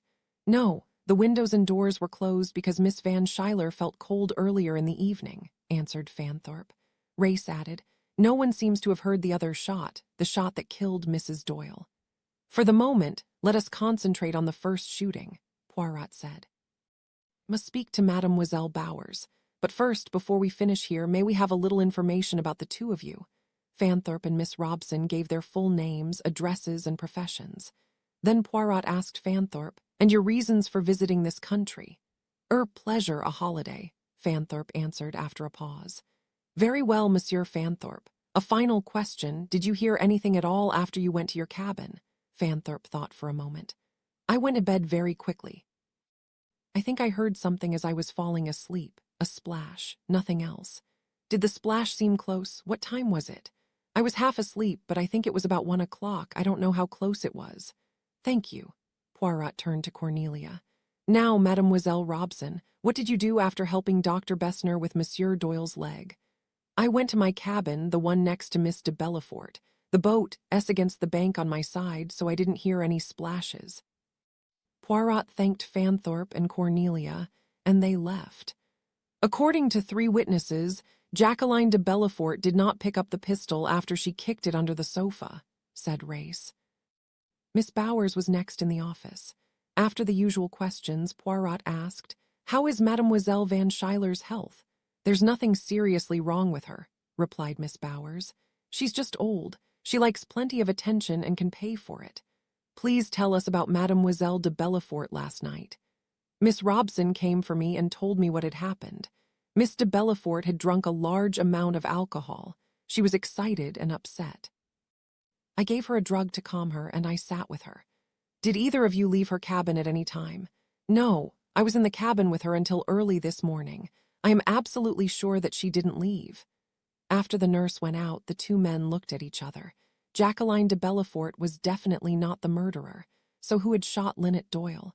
Someone took the pistol, thinking that Jacqueline De Bellefort would be accused of the murder, said Race. But that person, the real murderer, did not know that Miss Bowers would be with Miss De Bellefort all night. Add this to the fact that someone, again not Miss De Bellefort, had already attempted to kill Linnet Doyle at the temple. Who was that person? Poirot said. Doyle, the Allertons, Mademoiselle Van Schuyler and Mademoiselle Bowers were within my sight at the temple. They did not push the rock, but there are others to consider. Their discussion was interrupted by the entrance of Jacqueline De Bellefort. Race left her alone with Poirot. I didn't do it, she said in the voice of a frightened child. Oh, please believe me, it's awful. Poirot gently touched her shoulder. Do not be upset. We know that you did not kill Madame Doyle. It is proved, mon enfant. But who did? Jacqueline asked tearfully. That, said Poirot, is the question we are asking ourselves. You cannot help us, my child. Jacqueline shook her head. I don't know, she said. I can't think of anyone who wanted her dead except me. She looked down, nervously twisting her fingers, and suddenly cried out, Death's horrible, horrible. I hate the thought of it. Poirot said, Yes. It is not pleasant, is it, to think that someone is at this moment celebrating his or her success? Please stop, Jacqueline shouted. Then in a quiet voice, I wanted her dead, and she is dead, and she died just like I said. Yes, mademoiselle, she was shot through the head. Then I was right that night at the Cataract Hotel. There was someone listening. Ah, I wondered if you would remember that evening. It is too much of a coincidence that Madame Doyle was killed in just the way you described. Jacqueline's voice shook. That man that night, who was he? Poirot was silent for a minute or two, then said, You are sure it was a man, mademoiselle? Jacqueline looked at him in surprise and said slowly, I thought it was a man, but it was really just a figure, a shadow. The door opened and Dr. Bessner appeared. Will you come and speak with Mr. Doyle, please, Monsieur Poirot? He would like to see you. Jacqueline jumped up. She caught Bessner by the arm. Is he all right? He's not going to die, she cried. Who said anything about dying? We will get him to hospital for proper treatment. The girl's face relaxed, and she sat down again while Poirot hurried off to Besner's cabin to speak to Doyle. Poirot stood in the doorway and examined Doyle's face, which showed pain, shock, but also childlike confusion.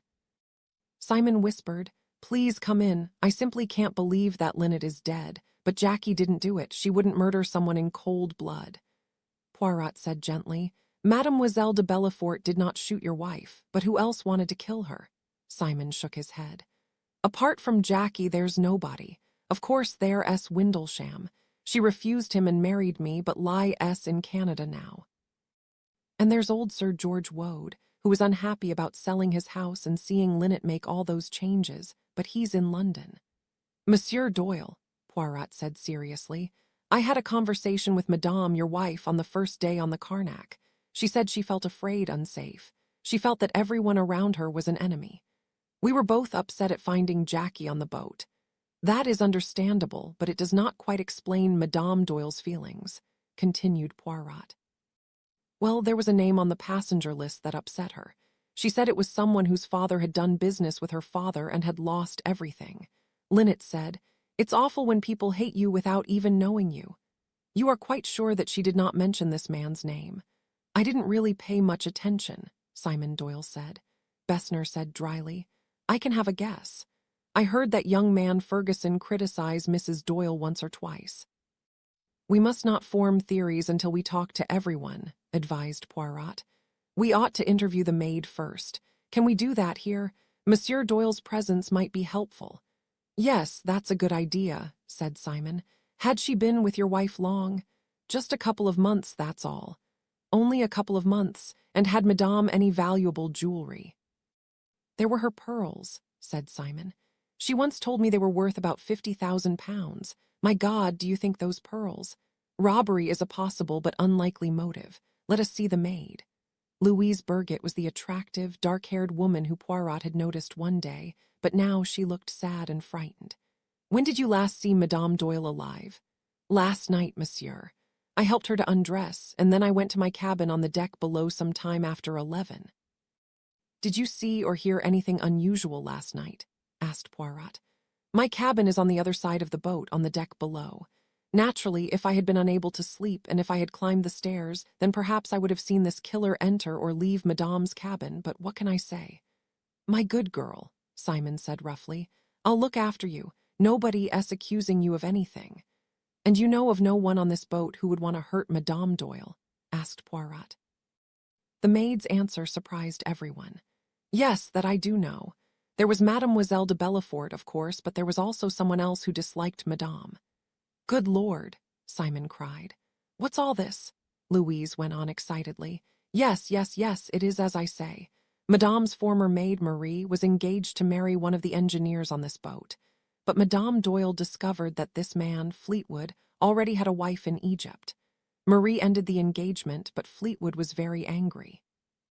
When he found out that Madame was on this boat, he told me that she had ruined his life and he would like to kill her. Poirot turned to Simon. "Had you any idea of this?" "And I doubt if Linnet even knew that the man was on the boat. She had probably forgotten all about the affair." Poirot turned sharply to the maid. "Did you say anything about Fleetwood to Madame Doyle?" "No, monsieur, of course not." "And do you know anything about Madame's pearls?" "Her pearls?" Louise's eyes opened wide. "She was wearing them last night. She put them on the table beside her bed, as always." "And did you see them this morning?" asked the detective. "Mon Dieu, I did not even look." "You did not look," said Poirot, "but I minus one of eyes which notice, and there were no pearls on the bedside table this morning." After searching Linnet Doyle's cabin and failing to find her pearls, Poirot and Colonel Race returned to their office. "What do we know now?" asked Race. "Aha, I see you have had an idea, my friend," Poirot answered. "Yes, I was thinking about the sound that Fanthorp mentioned. It's possible that after the murder, the killer threw the pistol into the water." "It was not in Mrs. Doyle's cabin." "Ah, the logical place for the pistol is in Mademoiselle de Bellefort's cabin, but perhaps it has not yet been put there." "Yes, I see," said Race thoughtfully. "But now there are the missing pearls and the man Fleetwood. It seems obvious that the pearls have been stolen. But it was an odd moment to choose for a robbery, was it not? And why would a thief kill a sleeping woman? It is unsatisfactory. You know, I have a little idea about those pearls, but no, it is impossible.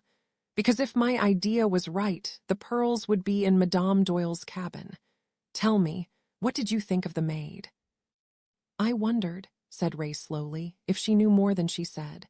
Ah, you too had that impression. I would not trust her. Do you think she had something to do with the murder? The theft of the pearls is more probable. Maids have been known to be members of gangs that steal jewelry. But that explanation does not quite satisfy me. My other idea ought to be right, but Poirot stopped. What about the man Fleetwood? Asked Race. He may give us our solution, said Poirot. He had a motive for revenge, and it is possible that he heard the scene between Mademoiselle de Bellefort and Monsieur Doyle and removed the pistol from the public lounge without anyone noticing. But that solution seems too simple, too easy.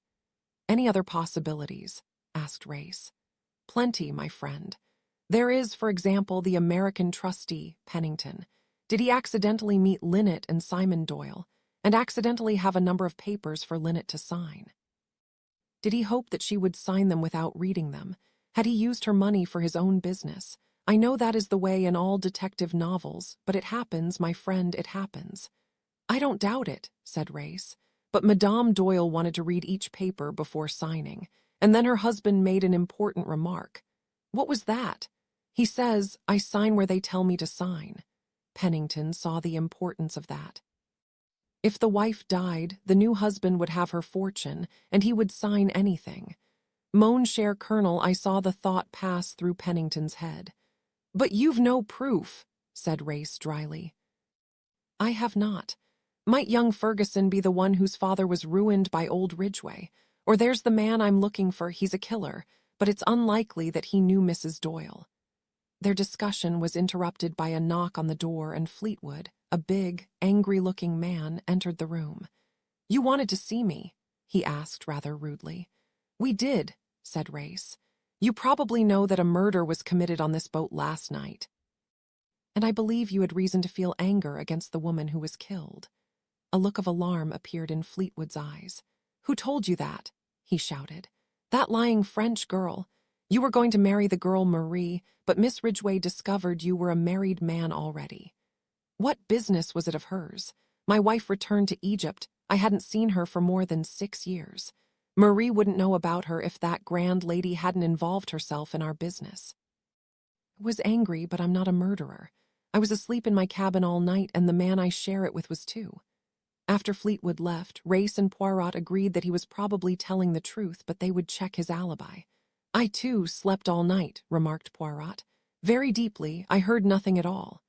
Let's hope we have more luck with the people on the right side of the boat, Race said as Mrs. Allerton arrived, looking quite upset. It's too horrible, she said. That lovely creature dead. Monsieur Poirot, I'm glad you are on board. If you please, a few questions. You went to bed when?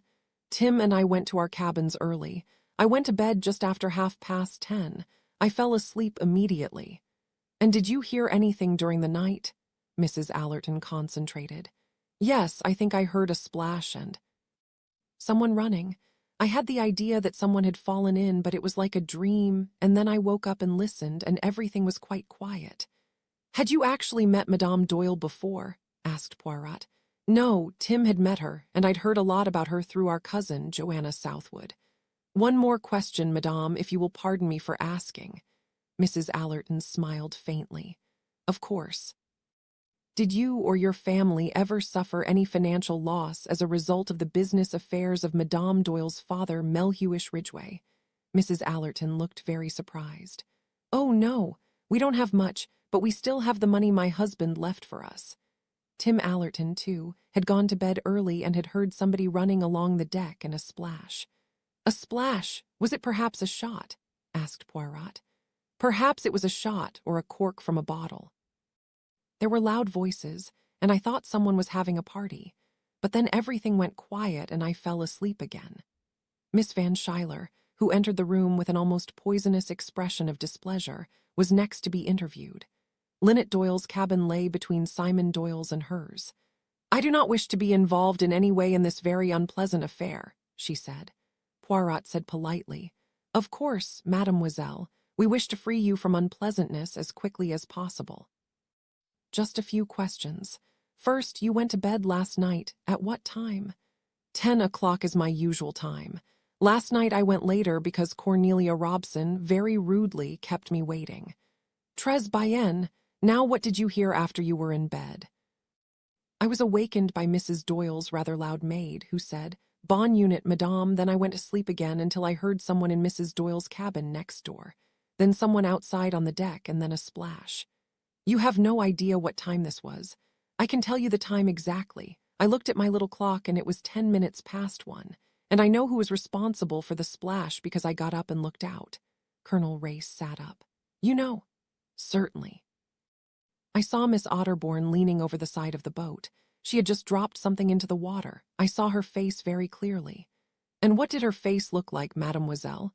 She was very upset, too emotional to see me. Then she walked away and I returned to bed. There was a knock at the door and the captain entered. He carried something in his hand. "We've got it, Colonel," he said with excitement. Race took the package and slowly unwrapped several layers of wet velvet cloth. Out of it fell a cheap handkerchief with a faint pink stain on it. Inside was a small pearl-handled pistol. "I was right," Race said to Poirot. "It was thrown into the water. Is it the pistol you saw at the Cataract Hotel that night?" Poirot examined the gun carefully, then he said quietly, "Yes, here are the initials JB." Race opened the pistol and said, "2 bullets fired. There seems no doubt that this is the murder weapon." "And what about my shawl?" demanded Miss Van Schuyler. "I was asking everyone if they had seen it last night." "This is yours?" asked Race, picking up the wet cloth. "The murderer wrapped it round the pistol to soften the noise of the shot. You can see the burn marks from the bullet." "Shocking," said Miss Van Schuyler crossly. "Miss Van Schuyler, how well did you know Mrs. Doyle? I had never met her before. Her family had money, but they were nobodies, not our type of people." When the old woman left, the two men looked at each other. "Can we believe her story?" asked Race. "It does not make sense," Poirot cried. "Someone shot Linnet Doyle and wrote the letter J on the wall. We would expect that person to leave the pistol in Madame Doyle's cabin for someone to find. Therefore, why was the pistol thrown into the water? Why, my friend, why? The series of events is impossible. Something is wrong." "Shall we talk to Rosalie Otterbourne next?" Race suggested. When she arrived, the girl looked unwilling but not nervous. "You know that we are making inquiries about Mrs. Doyle's death. Will you tell me what you did last night?" Race asked. "Mother and I went to bed early, before 11. We heard voices outside Dr. Bessner's cabin, but nothing else." "Did you leave your cabin at all last night?" "No, definitely not. Miss Van Schuyler says that she saw you throwing something into the water at 10 minutes past 1. It's a complete lie. Did she see anything else?" "No, but she heard someone moving about in Madame Doyle's cabin."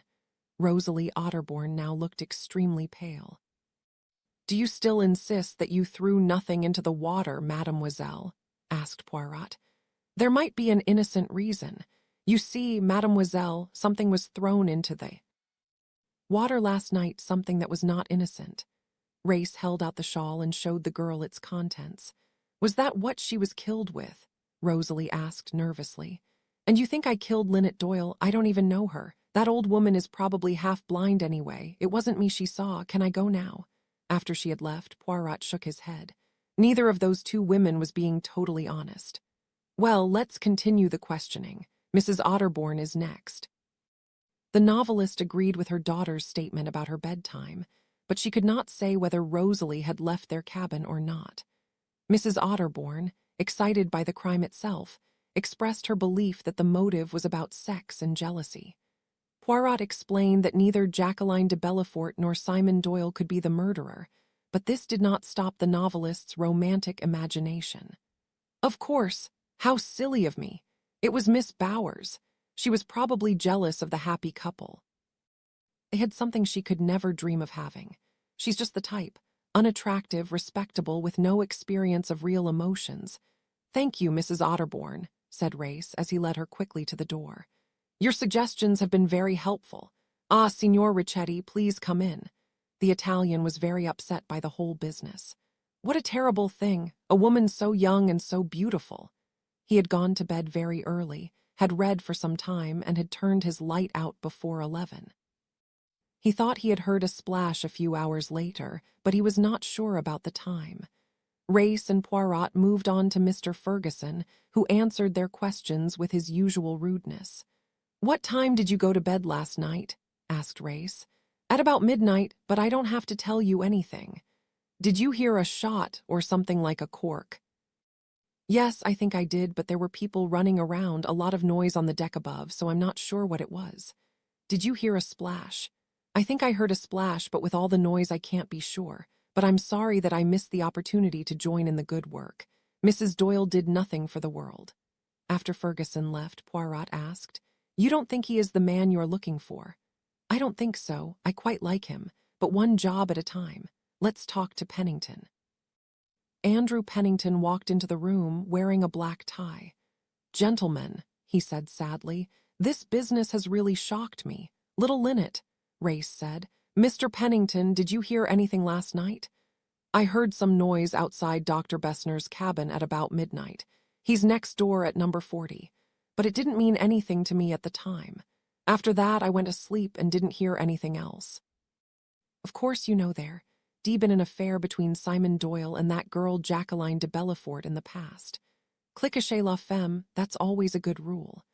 But, you see, it is quite impossible that Jacqueline De Bellefort shot Madame Doyle," said Poirot, explaining that the nurse had been with her all night. "And so, monsieur, we must still find the murderer, and we hope you will be able to help us. You knew more about her than her new husband did. You would, perhaps, know if she had any enemies." Pennington passed his tongue over rather dry-looking lips and said nervously, "I have no idea. She was brought up in England, and I know very little of her life there. But there was someone on the boat who wanted to remove Madame Doyle. You remember that she had a fortunate escape when the rock almost hit her. But you were not there, perhaps?" asked Poirot. "No, I was inside the temple at the time. I heard about it afterwards, of course. Possibly an accident, don't you think?" Pennington wiped his face with an expensive handkerchief. Race went on. "Mr. Doyle says that someone on the boat had a complaint against her family, a former friend of her father S. "I've no idea about that," said Pennington, looking surprised. "I'm very sorry that I can't help you." After Pennington had left, Race lit a cigarette and said, "Mr. Pennington was not at all comfortable. And," Poirot added, "he was nervous enough to tell a rather stupid lie. He was not in the temple of Abu Simbel when the rock fell. I can swear to that. I had just come from there. But for now we will treat him gently." "We understand each other very well, my friend," said Race. "I think the next problem to solve is Mrs. Doyle's pearls. You have a plan?" "Yes. At the end of lunch I will make an announcement that the pearls have been stolen. I will ask everyone to stay in the dining room while we search the boat. We do not want to give the thief an opportunity to get rid of the pearls." "Good.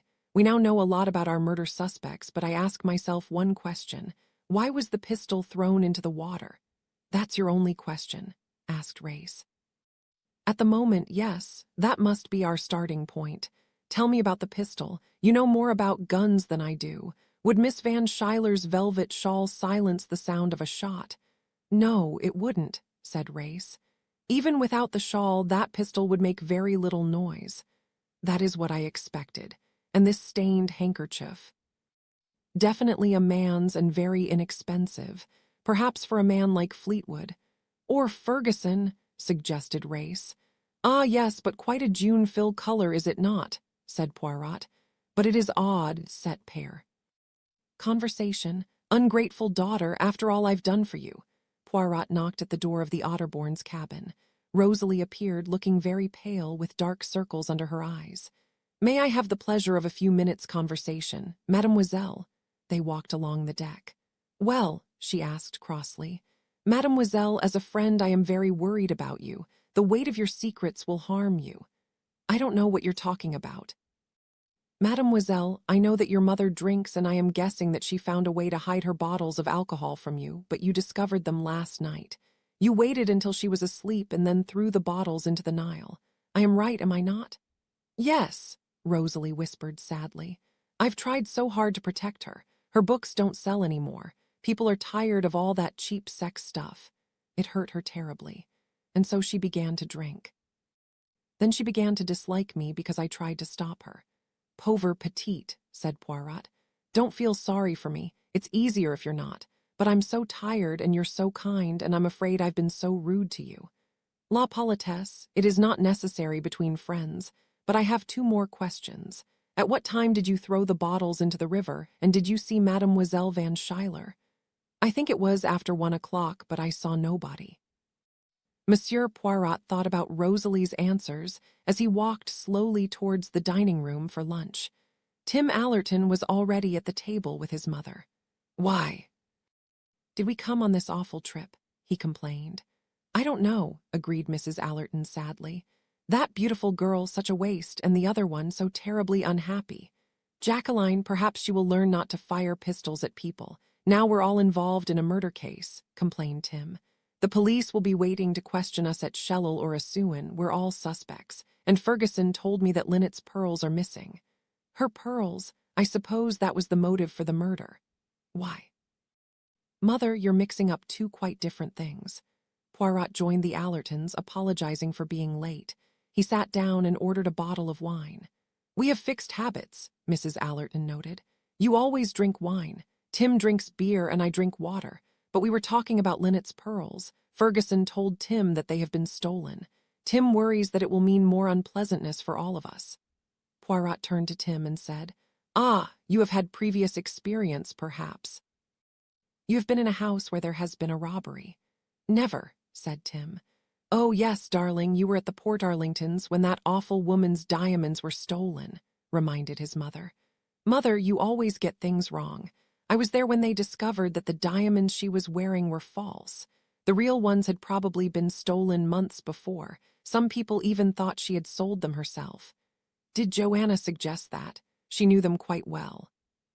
She wasn't there that weekend, Mother, Tim said quietly. Poirot politely changed the subject and talked about sending some gifts back to England. Can I depend on the post between here and England? Have you had any experience of it? Tim gets books sometimes and has no trouble with them. Ah, no, books are different, commented Poirot. After coffee had been served, Colonel Race stood up, explained that Mrs. Doyle's pearls were missing and asked everyone to stay in the dining room while the boat was searched. Race and Poirot waited on the deck. They expected someone to come out, but were surprised a few minutes later when Miss Bowers came to the door of the dining room and asked to speak to them. They went to the office. Very calmly, the nurse said, I want to return these. She took out a string of pearls and laid them on the table. This is most extraordinary, Race said as he picked up the pearls. Will you kindly explain, Miss Bowers? Of course, I hesitated because I had to think of the family, but I could not be found with the pearls in my possession. Did you take the pearls from Mrs. Doyle's cabin? Me? Oh, no. Miss Van Schuyler did. She can't help it, and she never admits that she's taken anything. She usually takes jewelry, and pearls are her favorite. It's my job to watch her. She always hides the things she takes in her underwear drawer, so I check the drawer every morning and return things to their owners. I found these this morning, but when I tried to return them to Mrs. Doyle's cabin, there was a guard and it was impossible. She looked worried. Thank you for coming to us so quickly, said Poirot. But please, one more question. Miss Van Schuyler has problems, you say. Is it possible for her to commit murder? Miss Bowers' answer came immediately. Oh, no, nothing of that kind. The old lady wouldn't hurt a fly. Poirot had a final question. Is Miss Van Schuyler at all deaf? Do you think, for example, that she could hear someone moving about in the cabin next to hers in Mrs. Doyle's cabin? As a matter of fact, she is quite deaf, Monsieur Poirot. I don't think she could hear anything at all. When Miss Bowers had returned to the dining room, Race said, Miss Van Schuyler must be a suspect now. Did she murder Mrs. Doyle to get the pearls? I doubt it, but I think she did see Rosalie Otterbourne, but I don't think she heard anything in Linnet Doyle's cabin. I think she was just watching for her chance to go in and take the pearls. But if Mrs. Doyle was shot at about 10 minutes past 1, when the boat was very quiet, I am amazed that no one heard the shot. Of course her husband's cabin was empty and Miss Van Schuyler is deaf. That leaves only the cabin next to her on the other side of the boat. In other words, Pennington. I am promising myself the pleasure of asking him a few more questions, said Poirot. But first, the pearls. Poirot examined the pearls carefully. He held them up to the light, he even bit one of them. Then he threw them on the table. Another complication, my friend, he said. These pearls are not real. They are only a clever copy. Are you positive? Asked Race, picking them up. Yes, I am certain. I was admiring Madame Doyle's pearls the first evening on the boat. They were beautiful and very real. Could Miss Bowers and Miss Van Schuyler be clever jewel thieves pretending to be part of a rich American family? It is difficult to say, but it would take careful planning and skill to copy Madame Doyle's pearls. It could not be done in a hurry. The person who made the copy had a good opportunity of studying the original. So now we've got to find the real pearls. Poirot and Race searched the cabins carefully, even their own. Most cabins contained what they had expected, but there were a few surprises. Mr. Ferguson's outer clothing was torn and dirty, but his underwear and handkerchiefs were of very good quality. Tim Allerton's cabin contained several pieces of religious art, including a big wooden rosary. The two men searched both Simon's and Linnet's cabins very carefully, for clues to the theft, but also to the murder. In Linnet's room, Poirot noticed 2 little bottles of fingernail polish. One, labeled Rose, had only a drop or 2 of dark red liquid at the bottom. The other, labeled Cardinal, was nearly full. Poirot opened both bottles, and the smell of pear drops filled the room. "There is something a little curious here," said Poirot. "I must ask the maid." "I wonder where she is," said Race. In Dr. Bessner's cabin, they found Simon Doyle looking feverish and much worse than earlier. He was surprised that they wanted to search Bessner's cabin, but Poirot explained, "Anyone could come into this room and hide something when you are asleep." The next cabin was Pennington's, where they found a case full of legal and business documents. "These seem to be all right," commented Poirot. "Yes," agreed Race, "but perhaps he destroyed any papers that connected him to murder or theft." Poirot lifted a heavy pistol from a drawer, looked at it, and put it back. "It seems that many people still travel with guns, but Linnet Doyle wasn't shot with something that size." Race paused and then added, "I have an idea about the murder weapon. Perhaps the murderer left it in Linnet's cabin, and then someone else took it away and threw it into the river." "Yes, but who was that second person? The only other person who we know went into the cabin was Mademoiselle Van Schuyler. Would she remove the pistol? For what reason? To protect Jacqueline De Bellefort? It does not seem likely. Perhaps she was worried when she saw her shawl and threw it and its contents into the river," suggested Race. "It is not a satisfactory solution," said Poirot as they left Linnet's cabin. "I must have a few more words with Simon Doyle." "Monsieur Poirot, I'm glad you have returned," Simon said. "I'm perfectly sure that Linnet's pearls were all right yesterday. She loved them. She would recognize a copy." "That is probably true, but the copy was very good. Tell me, did Madame Doyle ever lend the pearls to a friend?" "I hadn't known Linnet very long, but she was generous with her things." "Perhaps she let friends wear them sometimes. She never, for example, lent them to Jacqueline De Bellefort." Simon turned red and tried to sit up but fell back on the bed. "Jackie is not a thief, I swear she is. I see my suggestion has excited your anger." Poirot remembered a girl's voice by the Nile in a Siouan saying, "I love Simon and he loves me." Perhaps her words were closer to the truth than anything else that Poirot had heard that night. Race came to the door and reported that the passengers in the dining room had been searched. Nothing unusual had been found. "The Italian gentleman complained about the search, something about his honor, and he's also carrying a gun, a big automatic." "Richetti has a hot temper," said Simon. "He was upset and rude to Linnet at Wadi Haifa because of a mistake over a telegram. And Miss Rosalie Otterbourne had a little pistol in her handbag, a very small one with a pearl handle," Race reported. "So many guns on this boat, and Louise Burgett. She's disappeared," said Race. "And she's one person who had time to copy the pearls. Let's have a look at her cabin."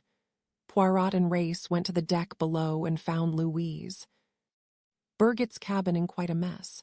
They looked through everything carefully, and then Race's attention was attracted by a shoe that he could see half under the bed. He whistled softly. "Qu'est-ce qu'il y avait?" asked Poirot. Miss Burgett hasn't disappeared. She's here under the bed. A knife wound to the heart. Death was immediate, probably about an hour ago, but let's find Bessner. Poirot bent down and picked up the right hand. He removed the corner of a 100-pound note and showed it to Race. Blackmail, said Race. She knew who the murderer was. We have been fools, cried Poirot.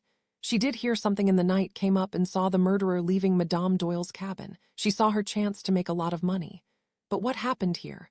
The murderer gave her the money and watched her as she counted it. Then he struck, took the money, and escaped, not noticing that one of the notes was torn. We may get him that way, suggested Race doubtfully. No, said Poirot. I think this murderer has courage and intelligence. He will notice the note and throw it away. After examining the body, Dr. Bessner showed Poirot and Race one of his own medical knives. This is the type of knife that killed Mademoiselle Burgett. It is long and thin and very sharp. And none of your knives are missing, Doctor? Asked Race. Of course not. Do you believe that I, with my important patients and my fame, would murder a worthless maid? Race and Poirot left quietly, and Monsieur Poirot turned to the left. He heard laughter coming from Rosalie Otterbourne's cabin and saw her and Jacqueline De Bellefort chatting together. You are talking about scandal, mademoiselle. No, of course not, said Rosalie. We were comparing lipsticks. But Jacqueline had noticed Poirot's serious expression and asked, Has something happened? What has happened now? You are correct. There has been another death. Watching them carefully, Poirot saw alarm and fear in Rosalie's eyes. Then, as the detective had expected, the girl reacted nervously when he described the murder. He led her out to the deck. Why do you not tell me all the truth, mademoiselle? What do you mean? I told you everything this morning. You did not tell me that you carry a little pistol in your handbag, and you did not tell me all that you saw last night. I haven't got a pistol. Here, look in my handbag. Poirot opened Rosalie's bag. No, it is not there. You were wrong, and you're wrong about the other thing. No, I do not think so. I think you saw a man come out of Linnet Doyle's cabin last night. You watched him walk along the deck and enter one of the two-end cabins. Am I right, mademoiselle? Rosalie hesitated. Then her lips opened. I saw nobody. Jacqueline saw Miss Bowers come out of Dr. Bessner's cabin and rushed over to speak to her. How is Simon? She demanded. Is he going to die? He should be in hospital, said the nurse. He's had too much excitement today and his temperature has risen again. Poirot saw Jacqueline's face and guided her into her cabin. She sat on her bed with tears running down her cheeks.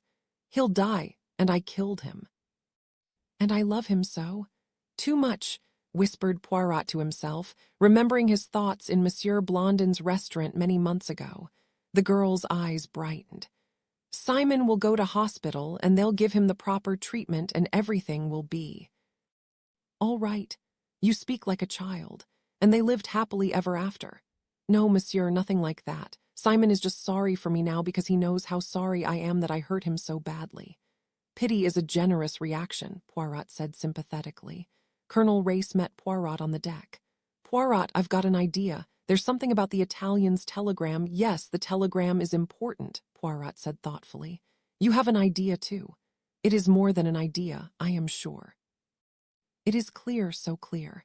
But there are difficulties, but first, let us examine the matter of the telegram. We must talk to Monsieur Doyle one more time. Dr. Bessner was not happy to see Race and Poirot again, but he left and Simon asked, What is it? Race said. Tell us again about Signor Ricchetti and the telegram. When we came back from the second cataract, Linnet saw a telegram on the board.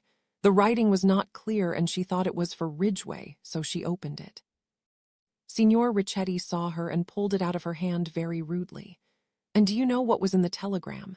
Yes, Linnet read some of it aloud. It said, Simon paused. There was a lot of noise outside the cabin. Where are Monsieur Poirot and Colonel Race? A woman shouted.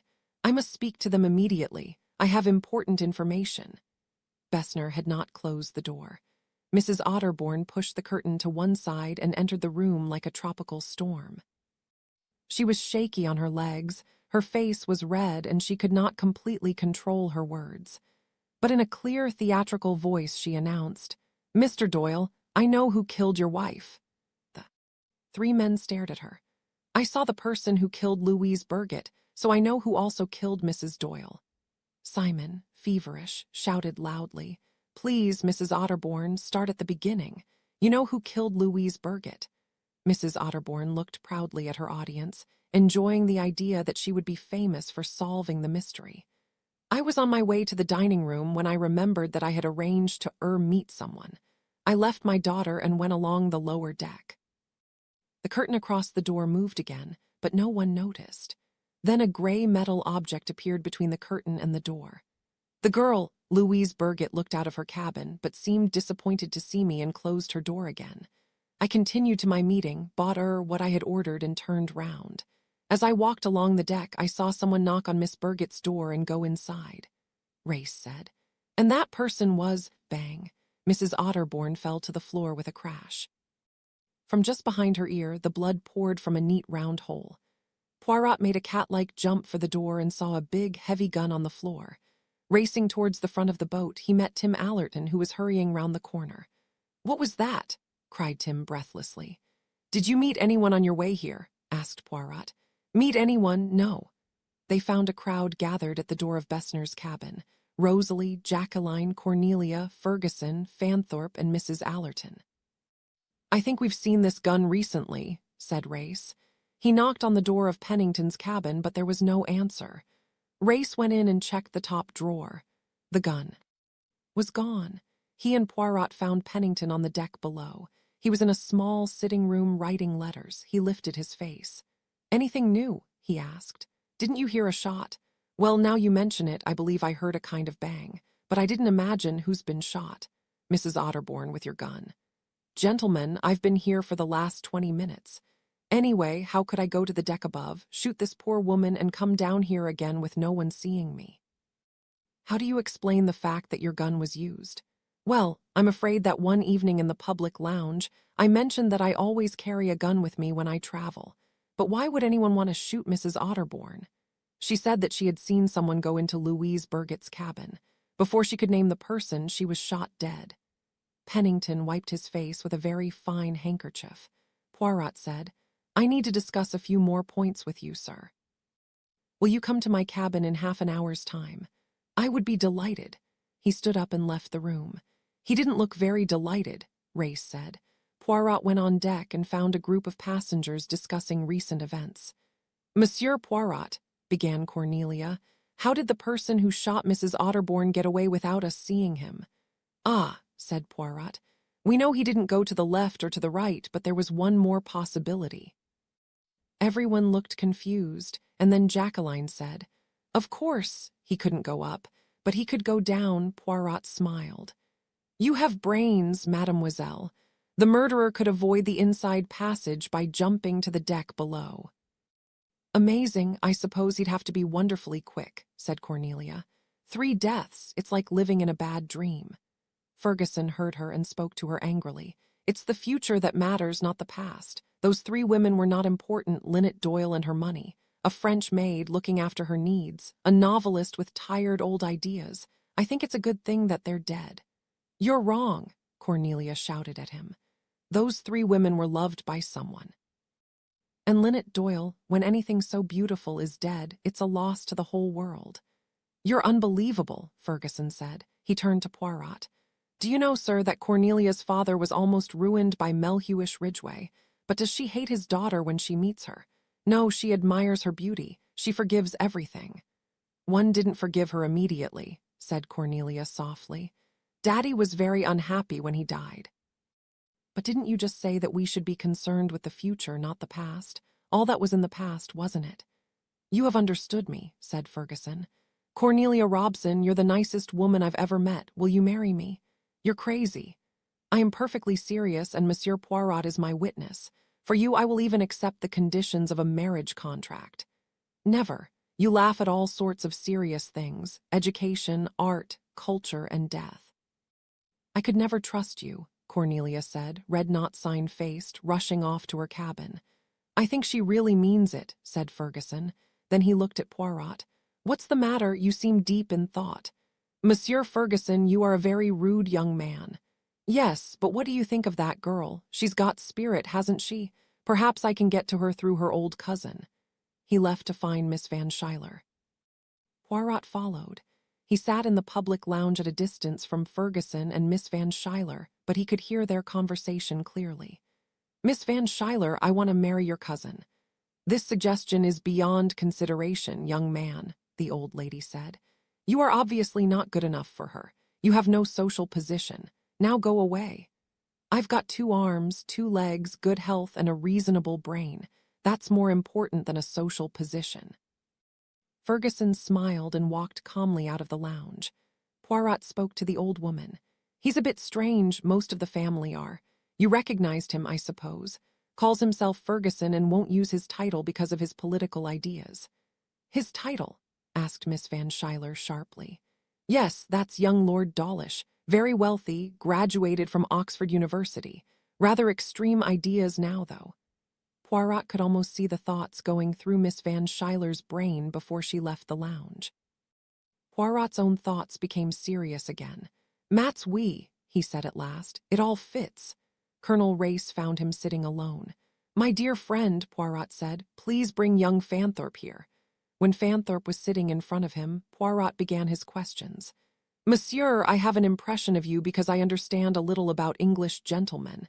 I know that there are things which are done and things which are not done." Jim Fanthorp smiled. "I believe that one thing which is not done is to listen to other people's private conversations. But the other day I observed as you listened to a conversation between the Doyles and Mr. Pennington. You interrupted them and gave Madame Doyle some advice about signing legal documents. That is not what a gentleman would do. Also, you work for a small law firm near Wode Hall, and I doubt that you can afford this trip. So, what is the reason for your presence on this boat? Remember that there have been 3 murders." Fanthorp seemed unable to speak. "If I add that the weapon used to kill Madame Otterbourne was a gun owned by Andrew Pennington, will you understand that it is your duty to tell us all you can?" Fanthorp thought for a moment, and then spoke. "My uncle, Mrs. Doyle's English lawyer, suspected that Mrs. Doyle's American trustee, Mr. Pennington, had been using her money for his own profit." "In plain language," said Race, "your uncle suspected that Pennington had stolen it." "Yes. In a letter, Mrs. Doyle told us that she had met Pennington by accident while on her honeymoon. I was sent to watch them because neither Mrs. Doyle nor Mr. Pennington knew me. On the occasion you mentioned, I had to behave badly, but I was satisfied with the result." "Another question," said Poirot. "Who would it be easier to cheat, Madame Doyle or her husband?" "Mr. Doyle," said Fanthorp with a smile. "He would trust his advisers and sign anything they gave him." "I agree," said Poirot. He looked at Race. "There's a motive, and I think we may get the proof from Pennington himself. Thank you for your help, Mr. Fanthorp." 2 minutes later, Andrew Pennington appeared. "Mr. Pennington, we know that you had known Linnet since she was a small child and that you and her father were close friends. So close, in fact, that on his death you were appointed as trustee to the enormous fortune he left her." "Yes," Pennington answered cautiously. "My partner and I, Linnet would take control of her fortune worth millions." "On her 21st birthday or when she married," Pennington said angrily. "This is none of your business, and I don't understand the relationship between this and Linnet's murder." Poirot leaned forward, his eyes green and cat-like. "In considering motives, financial matters are always important.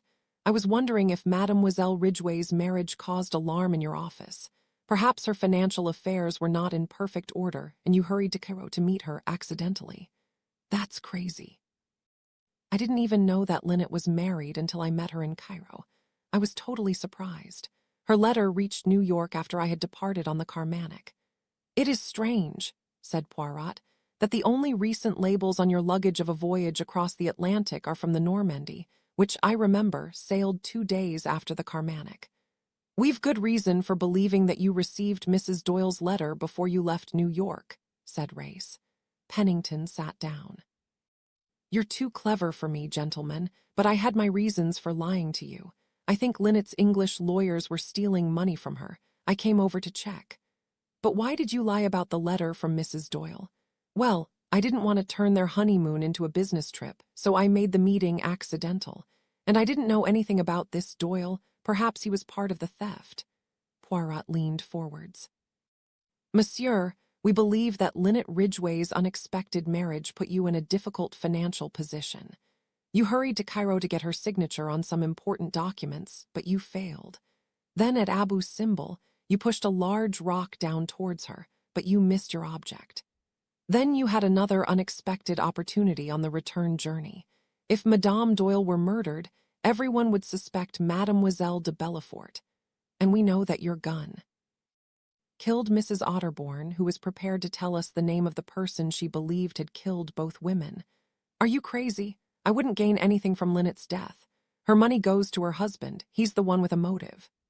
Race said coldly. Doyle was shot that night. He couldn't even stand up without help. He couldn't leave the lounge and kill someone. As you say, Doyle would receive his wife's fortune, but he knows nothing about her financial affairs. He would trust her old advisors. I think you would gain from such circumstances. Are you ready to tell us the truth? Pennington's hands were shaking, but before he left the room he said, You don't understand. The stock market went mad, but with a little luck everything will be okay by the end of June. I am innocent, gentlemen. I did not push that rock at Abu Simbel on purpose. It was an accident, and I did not shoot Linnet. Alone again, Race said to Poirot. We got more from Pennington than I expected. We can connect him to the rock and to a motive for Mrs. Doyle's murder, but there's no proof. No proof yet, said Poirot rather mysteriously. But there is my conversation with Mademoiselle de Bellefort in the garden at Assuan. Tim Allerton's and Louise Burgett's answers to our questions. 2 bottles of nail polish, my bottle of wine, the shawl, the handkerchief with the pink stain, the deaths of Louise and Mrs. Otterbourne, the gun left at the scene of the last murder. One thing is clear, Pennington didn't do it. What? Pennington is clever and he had the motive. He even tried to murder her, but he is not bold enough. This crime was dangerous and needed courage and speed, and imagination. Race looked at him with the respect one able man gives to another. So you've solved it. I think so, but there are 1 or 2 things that I must find out. We'll need to speak to Tim Allerton again. Tim Allerton came quickly when he was sent for. At our first meeting, Mr. Allerton, Poirot said seriously, you mentioned Mademoiselle Joanna Southwood. After studying several cases, a friend of mine, a detective at Scotland Yard, has recently connected her with certain jewelry thefts. Mademoiselle Southwood visits her wealthy friends, borrows a piece of jewelry, has it copied, and returns the original. After some time, when she is far away, her partner visits the same person, exchanges the copy for the real piece, and leaves with the other jewelry. No one notices for some time, and so the 2 thieves are unlikely to be connected to the crime. I believe you are Joanna Southwood's partner. The missing ring in Mallorca. A house party when another piece of jewelry disappeared. Your dislike of your mother's friendship with me. And then the copy of Madame Doyle's pearls is returned to us. We had to wonder where the real pearls were, didn't we? Tim Allerton went very pale. You have no proof that I'm a thief, Poirot answered slowly. I have a good idea that the pearls are hidden in your rosary. I am guessing that Mademoiselle Southwood had them copied some time ago. She knew about the Doyle's honeymoon and sent the copy to you inside a book. There was long pause. Then Tim said quietly, You win. It's been a good game, but I know it's finished now. Do you realize that you were seen last night when you went into Madame Doyle's cabin to steal the pearls? Listen, I'm a thief, not a murderer. Who saw me? Rosalie Otterbourne saw you leave Linnet Doyle's cabin just after 1 in the morning. So it was she who told you, Tim said rather sadly. Poirot said gently, Excuse me, she did not tell me. I am Hercule Poirot. I do not need to be told. Rosalie Otterbourne lied. She said, I saw nobody. She wanted to protect you. Tim said, a different note in his voice, She's an extraordinary girl. She's been through some difficult times with her mother. But now you know about the pearls, what are you going to do? Poirot asked Race to bring Rosalie Otterbourne to their meeting. When she arrived, looking anxious, Poirot said, I know that Monsieur Allerton is not the murderer, and if you continue to say you saw nobody last night, there is no case against him. Poirot turned to Tim Allerton. Monsieur Allerton, the copy of Madame Doyle's pearls is in a little box on the table by the door. Perhaps you would like to examine them. Tim got up. He understood what Poirot was saying. Thanks, he said. You won't have to give me another chance. He picked up the little box as he and Rosalie left the room. When he was outside, he opened it, took out the false pearls, and threw them into the Nile. "There," he said, "they're gone. When I return the box to Poirot, the real string of pearls will be inside. I've been a terrible fool. But why did you do it?" "How did I start?" Tim said. "I was bored and lazy, and I enjoyed the risk, I suppose. You'd never steal, would you?" "No, I don't think so, but I think I understand." "You're so lovely. Why didn't you say you'd seen me last night?" "I thought they might suspect you, and I knew you weren't a murderer." She put out a shy hand and touched his arm. "Rosalie, would you know what I mean? Or will you always hate me for being a thief?" She smiled. "I've done things I'm ashamed of too, but this Joanna, is she special to you?" "I don't care about Joanna. She's a most unattractive woman." Back in the public lounge, Race was becoming impatient with his friend. "Do you know who committed the 3 murders on this boat, or don't you? We know it was Pennington or young Allerton or, I suppose, Fleetwood. Please tell me who it was." But at that moment, Cornelia and Dr. Bessner came in. The girl had just heard about her cousin's habit of stealing things and wanted to be sure that it would remain a secret. "It would destroy the family if people knew," she said. "Dr. Bessner says that there's a wonderful treatment for this condition." "Don't worry," said Race with a humorless smile. "We're very good at keeping secrets." "Dr. Bessner," said Poirot, "how is your patient?" "He is doing well, but still this Miss de Bellefort worries about him all day. Why, one minute she shoots him, the next she is worried whether he will live or die." He turned to Cornelia. "If you loved a man, you would not shoot him. No, you are sensible." Race interrupted this interesting and affectionate scene. "Since Doyle is all right, can I interview him again?" "He was telling us about a telegram." "Ho, ho, ho, that was very funny. Doyle told me it was a telegram all about vegetables, potatoes, beans, onions." "My God," Race said. "It's Ricchetti. Those words were used in the South African War. Potatoes mean machine guns, beans mean bombs. Ricchetti is a very dangerous man. He's killed more than once and he'll kill again. Is he our man?" "Ricchetti is your man," Poirot said, "but he did not kill Linnet Doyle. I have half of the proof I need to point to her murderer, but I must wait for the other half." "But aren't you going to tell us?" cried Cornelia. "Mais oui," he said. "I like an audience. I like to say, see how clever Hercule Poirot is." "Well," said Race gently, "how clever is Hercule Poirot?"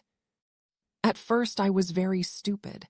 I could not understand why Jacqueline De Bellefort's pistol had been taken away from the scene of the crime. Finally, I understood. The murderer took it away because he had to take it away, because he had not finished with it." Poirot leaned towards Race. "You and I, my friend, decided that Linnet Doyle's murderer had seen a chance and had acted without much planning, knowing that everyone would blame Jacqueline De Bellefort for the murder after what had happened between her and Simon Doyle. But if that idea is wrong, the whole case changes. Every detail of the crime, even putting a strong sleeping drug in my wine, was very carefully planned and accurately timed long before the Carnac began its journey up the Nile. My first clue was when the pistol, wrapped in Miss Van Schuyler's shawl, was pulled from the Nile. If the murderer wanted to point the finger at Mademoiselle de Bellefort, he had to leave the pistol in Madame Doyle's cabin. Poirot turned towards Dr. Bessner. "You, Dr. Bessner, told us that the skin around the bullet hole on Linnet Doyle's head was burned and black, but this would not have happened if the pistol had been wrapped in a shawl. But a bullet from the pistol had been fired through the shawl. Jacqueline certainly did not use the shawl when she fired the pistol at Simon. It appeared, therefore, that a third shot had been fired, one we knew nothing about. That was difficult to explain. Then in Linnet Doyle's cabin I found 2 nail polish bottles, but when I smelled the contents, I found that one contained nail polish and the other contained red ink. It suggested a connection with the handkerchief with the pink stain, which had been wrapped round the pistol. Red ink washes out quickly, but always leaves a pale pink stain. And the picture became even clearer when Louise Burgett was murdered. This morning I asked her if she had seen anything the previous night. Her answer was unusually long and complicated. What did that tell us? That she had climbed the stairs, suggested Race. No, it told me that she was sending a message to someone in the room. I knew that the message was not for me or you, Race, so it had to be for Dr. Bessner or for Simon Doyle. Mademoiselle Burgett could easily speak to you, Dr. Bessner, in private, but this was the only time she could speak to Monsieur Doyle. She wanted him to understand her message and to tell her not to worry, and he did. But Mr. Doyle wasn't in Mrs. Doyle's cabin. It was impossible for him to leave the lounge with the wound to his leg, said Dr. Bessner. Impossible, I know, but he did. It was the only logical meaning to Louise Burgett's words. Then I remembered that there had been 5 minutes when Simon was alone in the lounge before Dr. Bessner arrived. During that time, what do we know about Simon Doyle's injury? 2 people see Mademoiselle de Bellefort fire her pistol. They also see Simon Doyle fall across a chair and put a handkerchief against his leg. The handkerchief turns red. Then Mr. Doyle insists that Mademoiselle Robson takes Mademoiselle de Bellefort to her cabin, and he asks Fanthorp to find Dr. Bessner. When he is alone, Simon acts quickly. He picks up the pistol from under the sofa, takes off his shoes, runs to his wife's cabin, shoots her in the head, leaves the bottle with red ink beside her bottle of nail polish, runs back to the lounge, picks up Mademoiselle Van Schuyler's shawl, which he has hidden in his chair, wraps it around the pistol and shoots himself in the leg. He falls into the chair near a window and throws the pistol wrapped in the handkerchief and the shawl into the Nile. Impossible, said Race. Not impossible. Remember that Tim Allerton heard a pop followed by a splash, and he heard the sound of a man running past his door. It was Simon Doyle running past his cabin. Race objected. It's impossible. Doyle couldn't think that quickly. He hasn't got the brains for it. But he has the body for quick actions. Someone else did the thinking for him. It was a very cleverly planned piece of work. It could not be by chance that Simon Doyle had a bottle of red ink in his pocket. It was not chance that Jacqueline De Bellefort's foot kicked the pistol under the sofa, where it would be forgotten until later. Jacqueline? Certainly, the 2 halves of the murder. The shot fired by Jacqueline gave Simon his alibi. Simon's insistence that she should not be left alone gave Jacqueline hers. Her brains, his speed and timing. If you realize that they are still lovers, it is all clear. Simon goes away with his rich wife, kills her, gets her money, and after a certain amount of time, marries his true love. Everything was part of their plan, Jacqueline following the new couple. Simon's pretended anger, and he was too affectionate towards his wife in public, not like an ordinary Englishman. And when Jacqueline told me that someone was in the shadows, listening to our conversation, there was no one. Then one night on this boat, I heard Simon's voice outside my cabin. He was saying, "We've got to go on with it now." It was Doyle, but he was speaking to Jacqueline, not to Linnet. The final scene was perfectly planned and timed. There was a sleeping drug in my wine. There were honest witnesses to see Jacqueline shoot Simon. Then when the doctor arrived, he really had been shot. But then the plan goes wrong. Louise Burgett has been unable to sleep. She comes up the stairs and sees Simon Doyle enter his wife's cabin and come out again. She understands what has happened when she sees the dead Madame Doyle the next morning. She asks for money. She knows everything, so she cannot live. But it would be impossible for Simon Doyle to kill her, Cornelia objected. Yes, but Simon asked to see Jacqueline and wanted to speak to her alone. He told her about this new danger. So Jacqueline killed Louise Burgett with one of Dr. Bessner's knives before lunch and returned the knife before Dr. Bessner noticed. Then, when Madame Otterbourne tried to tell us that she had seen Jacqueline on the lower deck, Simon shouted at her. He was warning Jacqueline. She remembered Pennington's talk about a pistol, ran to his room, found the gun and shot Madame Otterbourne. She was very quick and her cabin was only 2 doors from Dr. Bessner. So she did not go to the left or the right, or up or down. She simply dropped the gun and ran into her own cabin, appearing when everyone rushed out to see what had happened. There was a silence, and then Race asked, "What happened to the first bullet fired at Doyle by the girl?" "I think it went into the table, and Doyle removed it when he was alone and threw it out of the window. He had, of course, an extra bullet so that it would appear that only 2 shots had been fired," Cornelia said. "They thought of everything. It's horrible." Poirot was silent. His eyes seemed to be saying, "You are wrong." They did not take into consideration Hercule Poirot. Much later that evening, Hercule Poirot knocked on the door of Jacqueline De Bellefort's cabin. He asked the guard to wait outside. "Well," Jacqueline said, "you were too clever for us. You took Simon by surprise and he told you everything." She paused. "I'm not a safe person now. Killing people is so terribly easy. You begin to feel that it's only you that matters. You told me not to open my heart to evil. That was the moment to stop. It was still possible. Simon and I loved each other. And for you, love was enough, but not for him." "Yes, Simon wanted money so desperately for horses, boats, sport. He's like a child, he wants things so much. But he didn't try to get money by marrying a rich wife. We met and we wanted a future together. He tried to be a successful businessman, but he failed. Then I thought I could get him a job at my dear friend's new house, but Linnet ignored our friendship and tried to steal Simon from me.